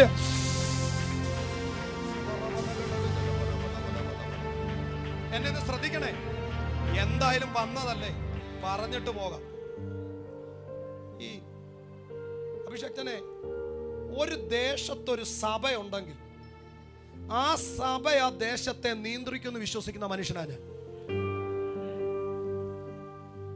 ഈ രാത്രിയിൽ ഒരു 12 മണി 11:30 ശേഷം തിരുവനന്തപുരം ടു അടൂർ യാത്ര ചെയ്യുന്നവരൊന്ന് കര ഉയർത്തിയേ. ഒരു 12 മണിക്കൊക്കെ ശേഷമൊക്കെ യാത്ര ചെയ്യുന്നവരുണ്ടോ? ഉണ്ടല്ലോ, ദൈവദാസന്മാർ യാത്ര ചെയ്യാറുണ്ടല്ലോ. നിങ്ങൾ ശ്രദ്ധിച്ചിട്ടുണ്ട്, ഏറ്റവും കൂടുതൽ അഡൽറ്ററിക്ക് വേണ്ടി ആൾക്കാർ നിൽക്കുന്ന സ്ഥലങ്ങൾ അറിയോ ഏതൊക്കെയാണ്? ഞാൻ കണ്ടിട്ടുണ്ട്. ഇത് എന്തിനാ പറയുന്നതെന്ന് പറയാം. ഒന്ന് കൊട്ടാരക്കര. നിങ്ങൾ കൊട്ടാരക്കര ജംഗ്ഷൻ മുതൽ ഇങ്ങോട്ട് നോക്കിക്കോ. ഞാൻ പല രാത്രികളിലും, ഞാൻ നാളെ കഴിഞ്ഞ് ഞാൻ ഒത്തിരി രാത്രിയിലാണ് ഞാൻ യാത്ര ചെയ്യുന്നത്. കൊട്ടാരക്കര മുതൽ ഇങ്ങോട്ട് നിങ്ങൾ ശ്രദ്ധിച്ചാൽ മതി. ഞാൻ കിളിമാനൂർ കണ്ടിട്ടില്ല, ഞാൻ അഞ്ചൽ കണ്ടിട്ടില്ല. പക്ഷെ കൊട്ടാരക്കര ഞാൻ കണ്ടിട്ടുണ്ട്. ഇഷ്ടം പോലെ ആണും പെണ്ണുമാപ്പെട്ട ആൾക്കാരും അഡൽറ്ററിക്ക് വേണ്ടി ഇറങ്ങി നടക്കുന്ന ആൾക്കാരെ ഞാൻ കൊട്ടാരക്കര ടൗണിൽ കണ്ടിട്ടുണ്ട്. നിങ്ങൾ യാത്ര ചെയ്യുന്നവരുണ്ടോ നോക്കി, ഇത് പച്ചയ്ക്കാൻ പറയുക. ഞാൻ അടൂര് കണ്ടിട്ടുണ്ട്. വായി നമ്മൾ ഭയങ്കര സംഭവമാണെന്ന് പറയുന്ന ആ ദൈവശക്തിയൊക്കെ എവിടെ? എടാ, ഒരിക്കൽ വേദപുസ്തകം പറയുന്നു, വാള് മറഞ്ഞ ആളാരാന്നറിയാതിരിക്കാൻ വേഷം മാറി ഒരു മനുഷ്യന്റെ വീടിന്റെ പടി ഒരുത്തി കാല് വെച്ചപ്പോ ആകത്തിരുന്നവൻ വിളിച്ചു പറഞ്ഞു, നീ ഇന്നയാളുടെ ഭാര്യ, നീ വന്നത് ഇന്ന കാര്യത്തിന്. അതാ പ്രവചനം. 4 വയസ്സുള്ള പിഞ്ചു കുഞ്ഞിനെ കൊണ്ടുപോയി പിച്ച് കീറി അതിനെ നശിപ്പിച്ചിട്ട് കൊണ്ട് വേസ്റ്റിനകത്ത് കൊണ്ടിട്ട്, എവിടെ നിന്റെ അഭിഷേകം? ഇവിടെ നിങ്ങൾ കായികൊട്ടും ബഹളോ. നീ പ്രാർത്ഥിക്കണം. നിന്റെ ദേശം ദൈവം നിന്റെ കൈ തന്നിരിക്കുക. ഇന്ത്യക്ക് സ്വാതന്ത്ര്യം കിട്ടാൻ ഇനി ചില ദിവസങ്ങൾ ബാലൻസ് ഉണ്ട് എന്ന് നമ്മൾ ഓർക്കുന്നു. ഓഗസ്റ്റ് 15 സ്വാതന്ത്ര്യം കിട്ടിയതിന്റെ ഓർമ്മ.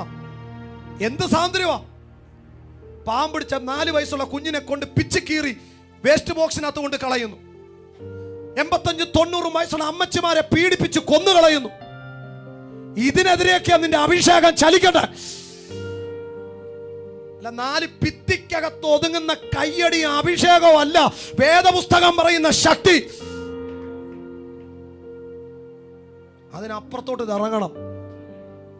നീ പറയണം, ഞാൻ താമസിക്കുന്ന ദേശത്ത് ഞാൻ അറിയാതൊന്നും സംഭവിക്കത്തില്ലെന്ന് ഒരു അഭിഷക്തന് പറയാനുള്ള ചങ്കുറ്റ എന്നുണ്ടാകുന്നോ അന്ന് ദേശത്തിന്റെ താക്കോൽ ഇതിന്റെ കയ്യിൽ ദൈവം തരും.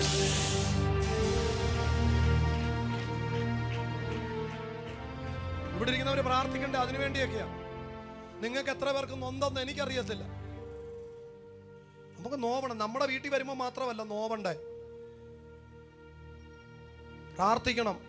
നമ്മുടെ മണ്ണിൽ ഒറ്റ കുഞ്ഞുങ്ങളും, നിങ്ങളുടെ വീട്ടിലാ വന്നെങ്കിലോ നമ്മുടെ കുഞ്ഞിന്റെ ശരീരത്തൊരു പൊടി വീണാ നമുക്ക് സഹിക്കുവോ? എന്തിനു പറയുന്നത്? ചർച്ചിലുള്ളവർ പോലും നമ്മുടെ കുഞ്ഞുങ്ങളെ ഇങ്ങനെ ഒന്ന് നോടിയാൽ നിങ്ങൾക്ക് സഹിക്കുവോ? അടുത്ത ജനറേഷനെ പിശാച് തുടരുത്. ഇന്ന് രാത്രി ഇതിനകത്ത് പ്രാർത്ഥിക്കുന്ന ഒരു തലമുറ എഴുന്നേറ്റ് വാ. ഈ മൂന്നാം രാത്രി ദേശത്തിന് വേണ്ടി, രാജ്യത്തിന് വേണ്ടി.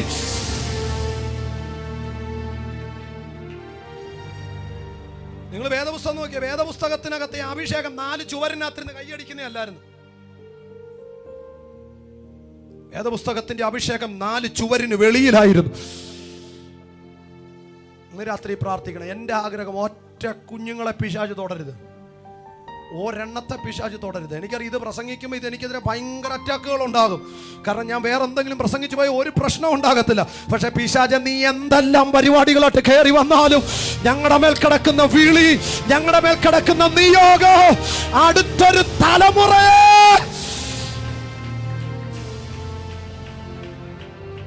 നമുക്ക് കരങ്ങൾ ഉയർത്ത. ഈ ദേശത്തൊരൊറ്റ യൗവനക്കാരിത്തികളെ, ഈ ദേശത്തൊരൊറ്റ യൗവനക്കാരനെ ഒരു കുടുംബത്തിനകത്ത് പോലും പിശാച് കയറരുത്.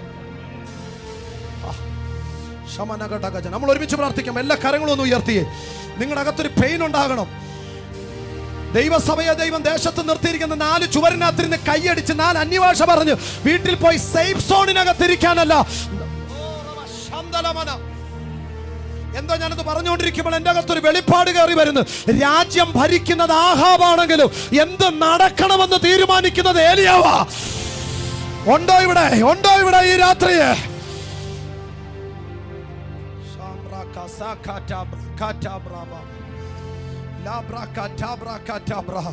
കുഞ്ഞുങ്ങളെല്ലാം പ്രാർത്ഥിച്ചോ, കുഞ്ഞുങ്ങളെല്ലാം പ്രാർത്ഥിച്ചോ. ഈ രാത്രി എന്നോട് ദൈവം പറഞ്ഞു, പിന്മാറ്റത്തിൽ പോയ ചിലതിനെ ഈ രാത്രി കർത്താവ് തൊടാൻ പോകുകയാ. ഈ ദേശത്തുനിന്നൊരു തലമുറയെ ദൈവം എഴുന്നേൽപ്പിക്കാൻ പോകുകയാ. എല്ലാവരും കരങ്ങൾ ഉയർത്തി പറ, ഞങ്ങളുടെ തലമുറകളെ തിരിച്ചു പിടിക്കുന്നു. ഞാൻ ഇന്ന് രാത്രി ഈ കൺവെൻഷൻ അകത്ത് നിന്ന് ആത്മാവിൽ ഡിക്ലെയർ ചെയ്യുകയാ, ഞങ്ങളുടെ നഷ്ടപ്പെട്ട തലമുറകളെ തിരിച്ചു പിടിക്കുന്ന ഒരു മൂന്നാം നാൾ.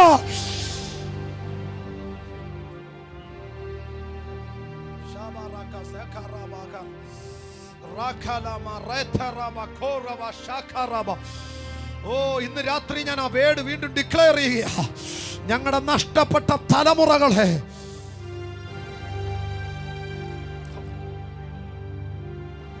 പ്രാർത്ഥിക്കണം. എനിക്കറിയില്ല ഇന്ന് രാത്രി എന്നെ കർത്താവ് എന്തിനാണോ എന്തോ, ഇന്ന് രാത്രി ദൈവം എന്നെ കൊണ്ട് എന്തിനാ ഇത് പറയിപ്പിക്കുന്നത്?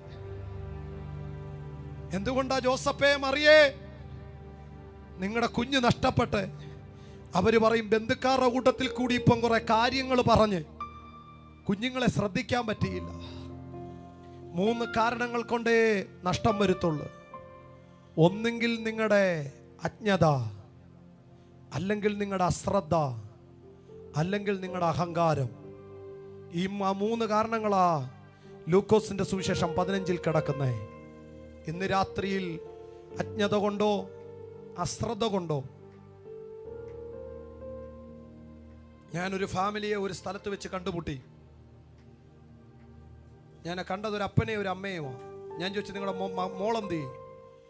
അവളെ നാട്ടില. ഞാൻ ചോദിച്ചു, അവളെന്ത് ചെയ്യുക? പഠിക്കുക. ഞാൻ ചോദിച്ചു, നിങ്ങളിപ്പോൾ ഇവിടെ വന്നിട്ട് എത്ര വർഷമായി? 10-25 വർഷമായി. ഞാൻ ചോദിച്ചു, പിന്നെന്തോത്തിനെ ഇവിടെ നിൽക്കുന്നേ? പിന്നെ അങ്ങ് നിൽക്കുക. ഞാൻ ചോദിച്ചു, എന്തിനാ നിൽക്കുന്നേ? ഞാൻ പറഞ്ഞ, ആ കുഞ്ഞിൻ്റെ കൂടെ പോയി നിൽക്കുക. ആ കുഞ്ഞിനെ നിന്ന് അവരുടെ കൂടെ നിന്ന് അവളെ വളർത്ത്. കാരണം അതിനുള്ള എല്ലാ നന്മയും ദൈവം നിങ്ങൾക്ക് തന്നിട്ടുണ്ടല്ലോ. പിന്നെ എന്തിനാ ഇങ്ങനെ നടന്ന് പൈസ ഉണ്ടാക്കുന്നേ? പക്ഷെ ഞാൻ വിചാരിച്ച അവരതിനെ തിരസ്കരിക്കുമെന്നാ. പക്ഷെ അവര് ഒരു ദൈവദാസന്റെ വാക്കിനെ അവർ ഏറ്റെടുത്തു. ഞാൻ ഇന്ന് രാത്രി നിങ്ങളോട് പറയാം, ദൈവം നമുക്കെല്ലാം തരും. പക്ഷെ നമുക്ക് അടുത്ത തലമുറയെ വേണം, ജനറേഷനെ വേണം. നിങ്ങളുടെ ഫോക്കസ് മുഴുവൻ അടുത്ത ജനറേഷനിലേക്ക് പോകട്ടെ. എല്ലാ കണ്ണുകളും അടച്ച ഈ രാത്രിയിൽ ദൈവത്തിൻ്റെ കരം ഇതിനകത്ത് ചലിക്കുന്നുണ്ട്. എനിക്ക് കുഞ്ഞുങ്ങളെ ഒന്ന് മുന്നോട്ട് വിളിപ്പിക്കണമെന്നുണ്ട്. പക്ഷെ ഇതൊക്കെ ഇരിക്കുന്നത് കൊണ്ടാണ് ഞാൻ വിളിപ്പിക്കാത്തത്. നിങ്ങൾ നിൽക്കുന്നിടത്ത് നിന്ന് തന്നെ നിങ്ങളുടെ തലേ നിങ്ങൾ തന്നെ കൈവച്ചോ. ഈ രാത്രിയിൽ ഒരു പ്രത്യേക സംരക്ഷണം ഈ രാത്രി മുതൽ നിങ്ങളുടെ കുഞ്ഞുങ്ങളുടെ മേൽ വരികയാണ്. Thank you Jesus. എല്ലാവരും ഒന്ന് പ്രാർത്ഥിച്ചാട്ടെ, എല്ലാ കരങ്ങളും ഒന്ന് ഉയർത്തി പ്രാർത്ഥിച്ചാട്ടെ. നമ്മൾ ഈ കൺവെൻഷനും ഈ മീറ്റിംഗ് ഒക്കെ വെറും ഒരിതായിട്ട് കാണും, ഇതൊക്കെ ഒരു ആത്മീയ ശുശ്രൂഷയായിട്ട് കണ്ടേ. കാണുന്ന മണ്ഡലത്തിൽ ചിലപ്പോൾ നിങ്ങൾക്കൊന്നും ഫീൽ ചെയ്യത്തില്ല, പക്ഷെ കാണാത്ത തലത്തിൽ ദൈവം ചിലത് ചെയ്തുകൊണ്ടിരിക്കുന്നുണ്ട്. ഇന്ന് രാത്രി ചിലതിൻ്റെ മേലെ കവറിങ്ങിൻ്റെ പുതപ്പ് വീഴുന്നുണ്ട് ഈ രാത്രി. ഓ ഷബാ റബസ്മനാദല ഘടകജൻ റായ്ബദല ഘടകജന ദിബർത്തലമന റബല ഘടകജന. പറ്റുമെങ്കിൽ നിങ്ങളുടെ എല്ലാ കരങ്ങൾ കോർത്തു പിടിച്ച് പ്രാർത്ഥിച്ച്, നമ്മളെ ദൈവം ഈ ദേശത്ത് കൊണ്ടുവന്നത്, ഈ ദേശത്തിന് ഒരു അനർത്ഥം സംഭവിക്കരുത്. ഈ ദേശത്തൊരു വീട്ടിൽ ആത്മഹത്യയുടെ സ്പിരിറ്റ് കയറരുത്. ഈ ദേശത്തൊരു വീട്ടിൽ ഇനി മദ്യപാനത്തിന്റെ സ്പിരിറ്റ് കയറരുത്. കടഭാരത്തിന്റെ സ്പിരിറ്റ് കയറരുത്.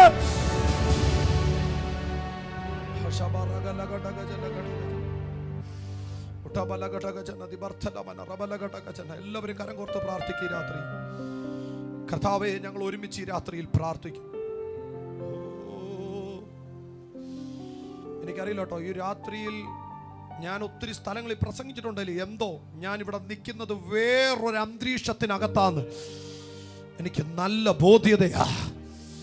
എൻ്റെ ചെവിയിൽ ഞാൻ വ്യക്തമായി കേൾക്കുന്നു, പൊളിച്ചതെല്ലാം ഞാൻ പണിയാൻ പോവുകയാ, നഷ്ടപ്പെട്ടതിനെ എല്ലാം ഞാൻ തിരിച്ചു പിടിക്കാൻ പോവുകയാ, ഞാൻ ഭാവിയെ തിരിച്ചു പിടിക്കാൻ പോവുകയാ. എത്ര പേര് വിശ്വസിക്കുന്നുണ്ട് ഇതിനകത്ത്? ഓ താങ്ക് യു ജീസസ്. ഇന്ന് രാത്രി ആരാധിക്കുന്ന കുഞ്ഞുങ്ങൾ മുൻപോട്ട് കടന്നു വന്നാട്ടെ. ഇന്ന് രാത്രി നമ്മൾ ആരാധിക്കാൻ പോവുക കർത്താവിനെ. ഇന്ന് രാത്രി നമ്മൾ സ്തുതിക്കാൻ പോവുക കർത്താവിനെ. ഈ രാത്രി വലിയ ദൈവമഹത്വം ഇതിനകത്ത് ചലിക്കുന്നുണ്ട്. ഈ രാത്രി നിങ്ങൾ പ്രാർത്ഥിച്ചോ? എനിക്ക് മൂന്നാം നാളിനെ പറ്റി വിശദീകരിക്കാൻ പറ്റിയിട്ടില്ല, പക്ഷെ ഇന്ന് രാത്രി പഴയ നിയമത്തിലൊരു മൂന്നാം നാളുണ്ടായിരുന്നു. അതും നഷ്ടപ്പെട്ട തലമുറയെ തിരിച്ചു പിടിച്ച മൂന്നാം നാളാ. ആ മൂന്നാം നാൾ അബ്രഹാമിന്റെ ഇസഹാക്കിന്റെ ജീവിതത്തിലാണ് വെളിപ്പെട്ടത്. ബാലന്റെ കഴുത്തിന് നേരെ വന്ന കത്തിയെ തട്ടിമാറ്റി ആ തലമുറയ്ക്ക് വേണ്ടി ഒരു കരുതൽ വെളിപ്പെട്ട മൂന്നാം നാൾ. ഇന്ന് രാത്രി നമ്മളൊന്ന് ആത്മാവിൽ ആരാധിക്കാൻ പോകും. എത്ര പേര് ഇന്ന് രാത്രി പ്രാർത്ഥിക്കും? എനിക്കറിയാം, ചിലർ ഇതിനകത്ത് കരയുന്നത് ഞാൻ കാണുന്നുണ്ട്, ചിലർ കരഞ്ഞതിനകത്ത് പ്രാർത്ഥിക്കുന്നത് ഞാൻ കാണുന്നുണ്ട്. നിന്റെ ആ കരച്ചില അടുത്ത തലമുറയുടെ മേൽ വീഴാൻ പോകുന്ന ദൈവത്തിന്റെ ഫേവർ. എല്ലാവരും കണ്ണുകൾ അടച്ച് പ്രാർത്ഥിച്ചു. എല്ലാവരും അന്യഭാഷകളിൽ പ്രാർത്ഥിച്ചു തുടങ്ങിക്കും. കുഞ്ഞുങ്ങളെല്ലാം പ്രാർത്ഥിക്കും. എല്ലാ കുഞ്ഞുങ്ങളും ആത്മാവിൽ പ്രാർത്ഥിക്കും. ഇത് കൺവെൻഷനാണെന്നൊന്നും നിങ്ങൾ ചിന്തിക്കേണ്ട. എനിക്ക് കൺവെൻഷനാണെന്നുള്ള ചിന്തയില്ല. അതുകൊണ്ട് നിങ്ങൾ പ്രാർത്ഥിച്ച, ഞാൻ നിങ്ങൾക്ക് വേണ്ടി ഈ രാത്രിയിൽ വന്നേ, ഞാൻ തലമുറകൾക്ക് വേണ്ടി ഈ രാത്രിയിൽ വന്നേ. നിങ്ങളെ ദൈവം പ്രൊട്ടക്ട് ചെയ്യുന്നതാണ് ഞാൻ ഈ രാത്രിയിൽ കാണുന്നത്. നിങ്ങളുടെ മേൽ അടുത്ത തലമുറയെ പിടിക്കാൻ, സ്വാധീനിക്കാനുള്ള ചില ദൈവത്തിന്റെ ഫേവർ ഈ രാത്രിയിൽ വീഴുന്നതാണ് ഞാൻ ആത്മാവിൽ കാണുന്നത്. എല്ലാവരും അന്യഭാഷകളിൽ കർത്താവിനെ സ്തുതിച്ചു തുടങ്ങിയാട്ടെ. ആ കരങ്ങളെ അടിച്ച് അന്യഭാഷകളിൽ കർത്താവിനെ ഇത് സ്തുതിച്ചു തുടങ്ങിയാട്ടെ. എല്ലാ കരങ്ങളും ഒന്ന് ചേർത്തടിച്ച് അടുത്ത തലമുറയെ സ്വപ്നം കണ്ടോണ്ടെന്ന് പ്രാർത്ഥിച്ചു തുടങ്ങിയാട്ടെ. Yes yes.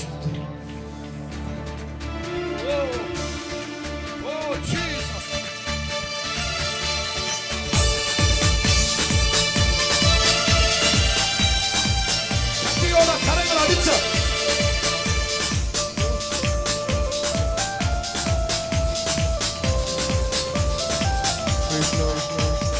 വിശ്വസിക്കാം യേശുവിനെ ഏകരക്ഷകനെ, ഏറ്റുപറയാം യേശുവിനെ കർത്താവിനെ.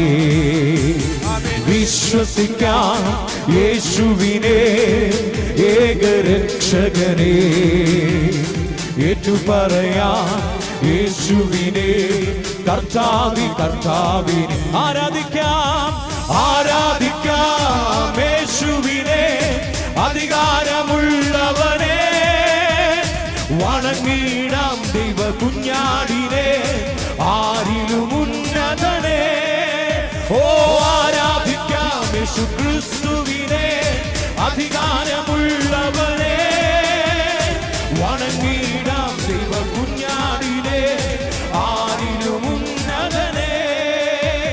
പുകഴ്ത്തിടാം യേശുവിനെ ക്രൂശിലെ ജയാളിയെ, സ്തുതിച്ചിടാം യേശുവിനെ, സ്തുതിക്കവൻ യോഗ്യനല്ലോ. പുകഴ്ത്തിടാം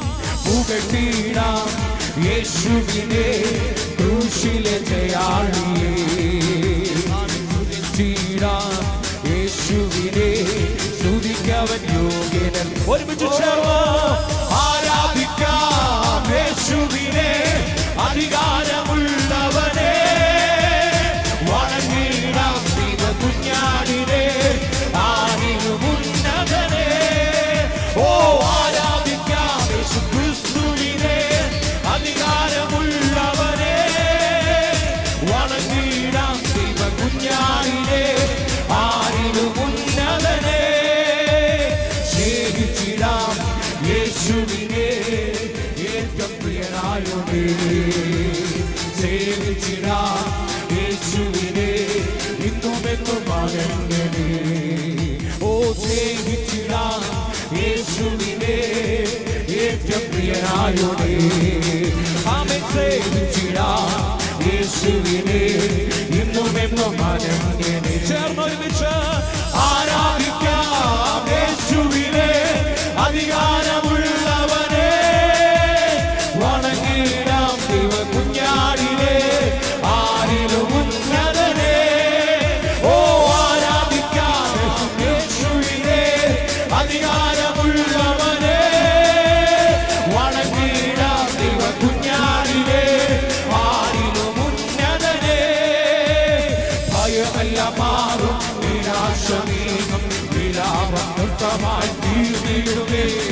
ഉറങ്ങിടും വാതിൽ അടഞ്ഞവയെല്ലാം ഒരുതും മശിഹ രാജനാം.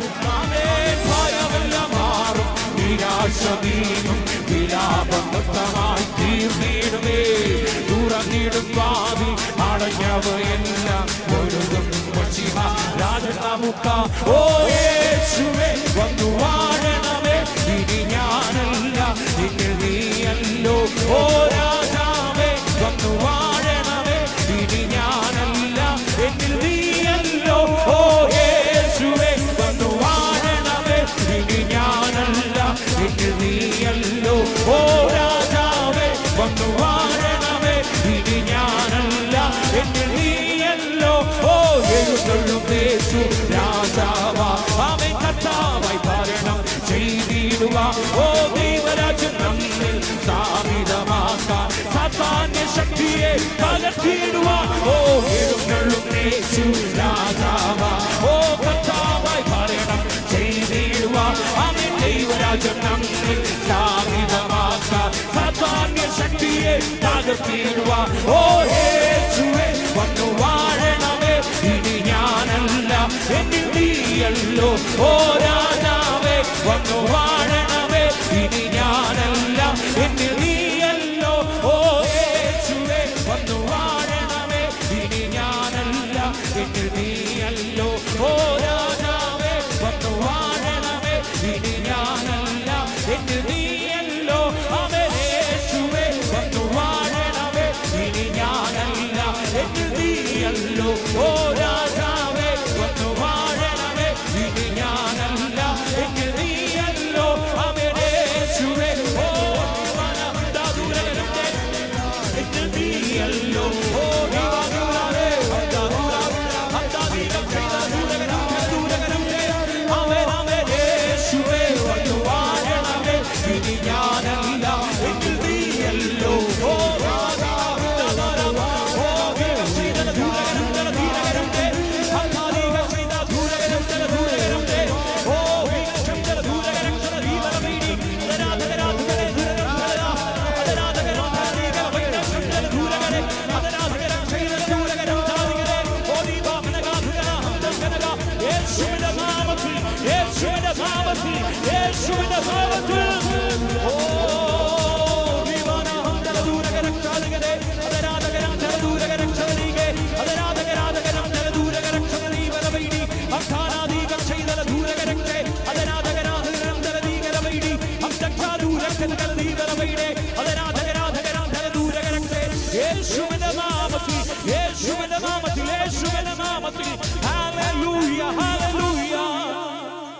യേശുവേ വന്നു വാഴണമേ, ഇനി ഞാനല്ല എന്നിൽ നീയല്ലോ.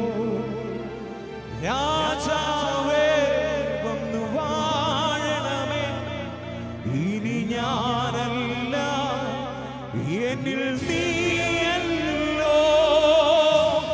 കരങ്ങളെ ചേർത്ത് ഒരുമിച്ച് ദൈവത്തിന് മഹത്വം കൊടുത്താട്ടെ. ഹല്ലേലൂയ.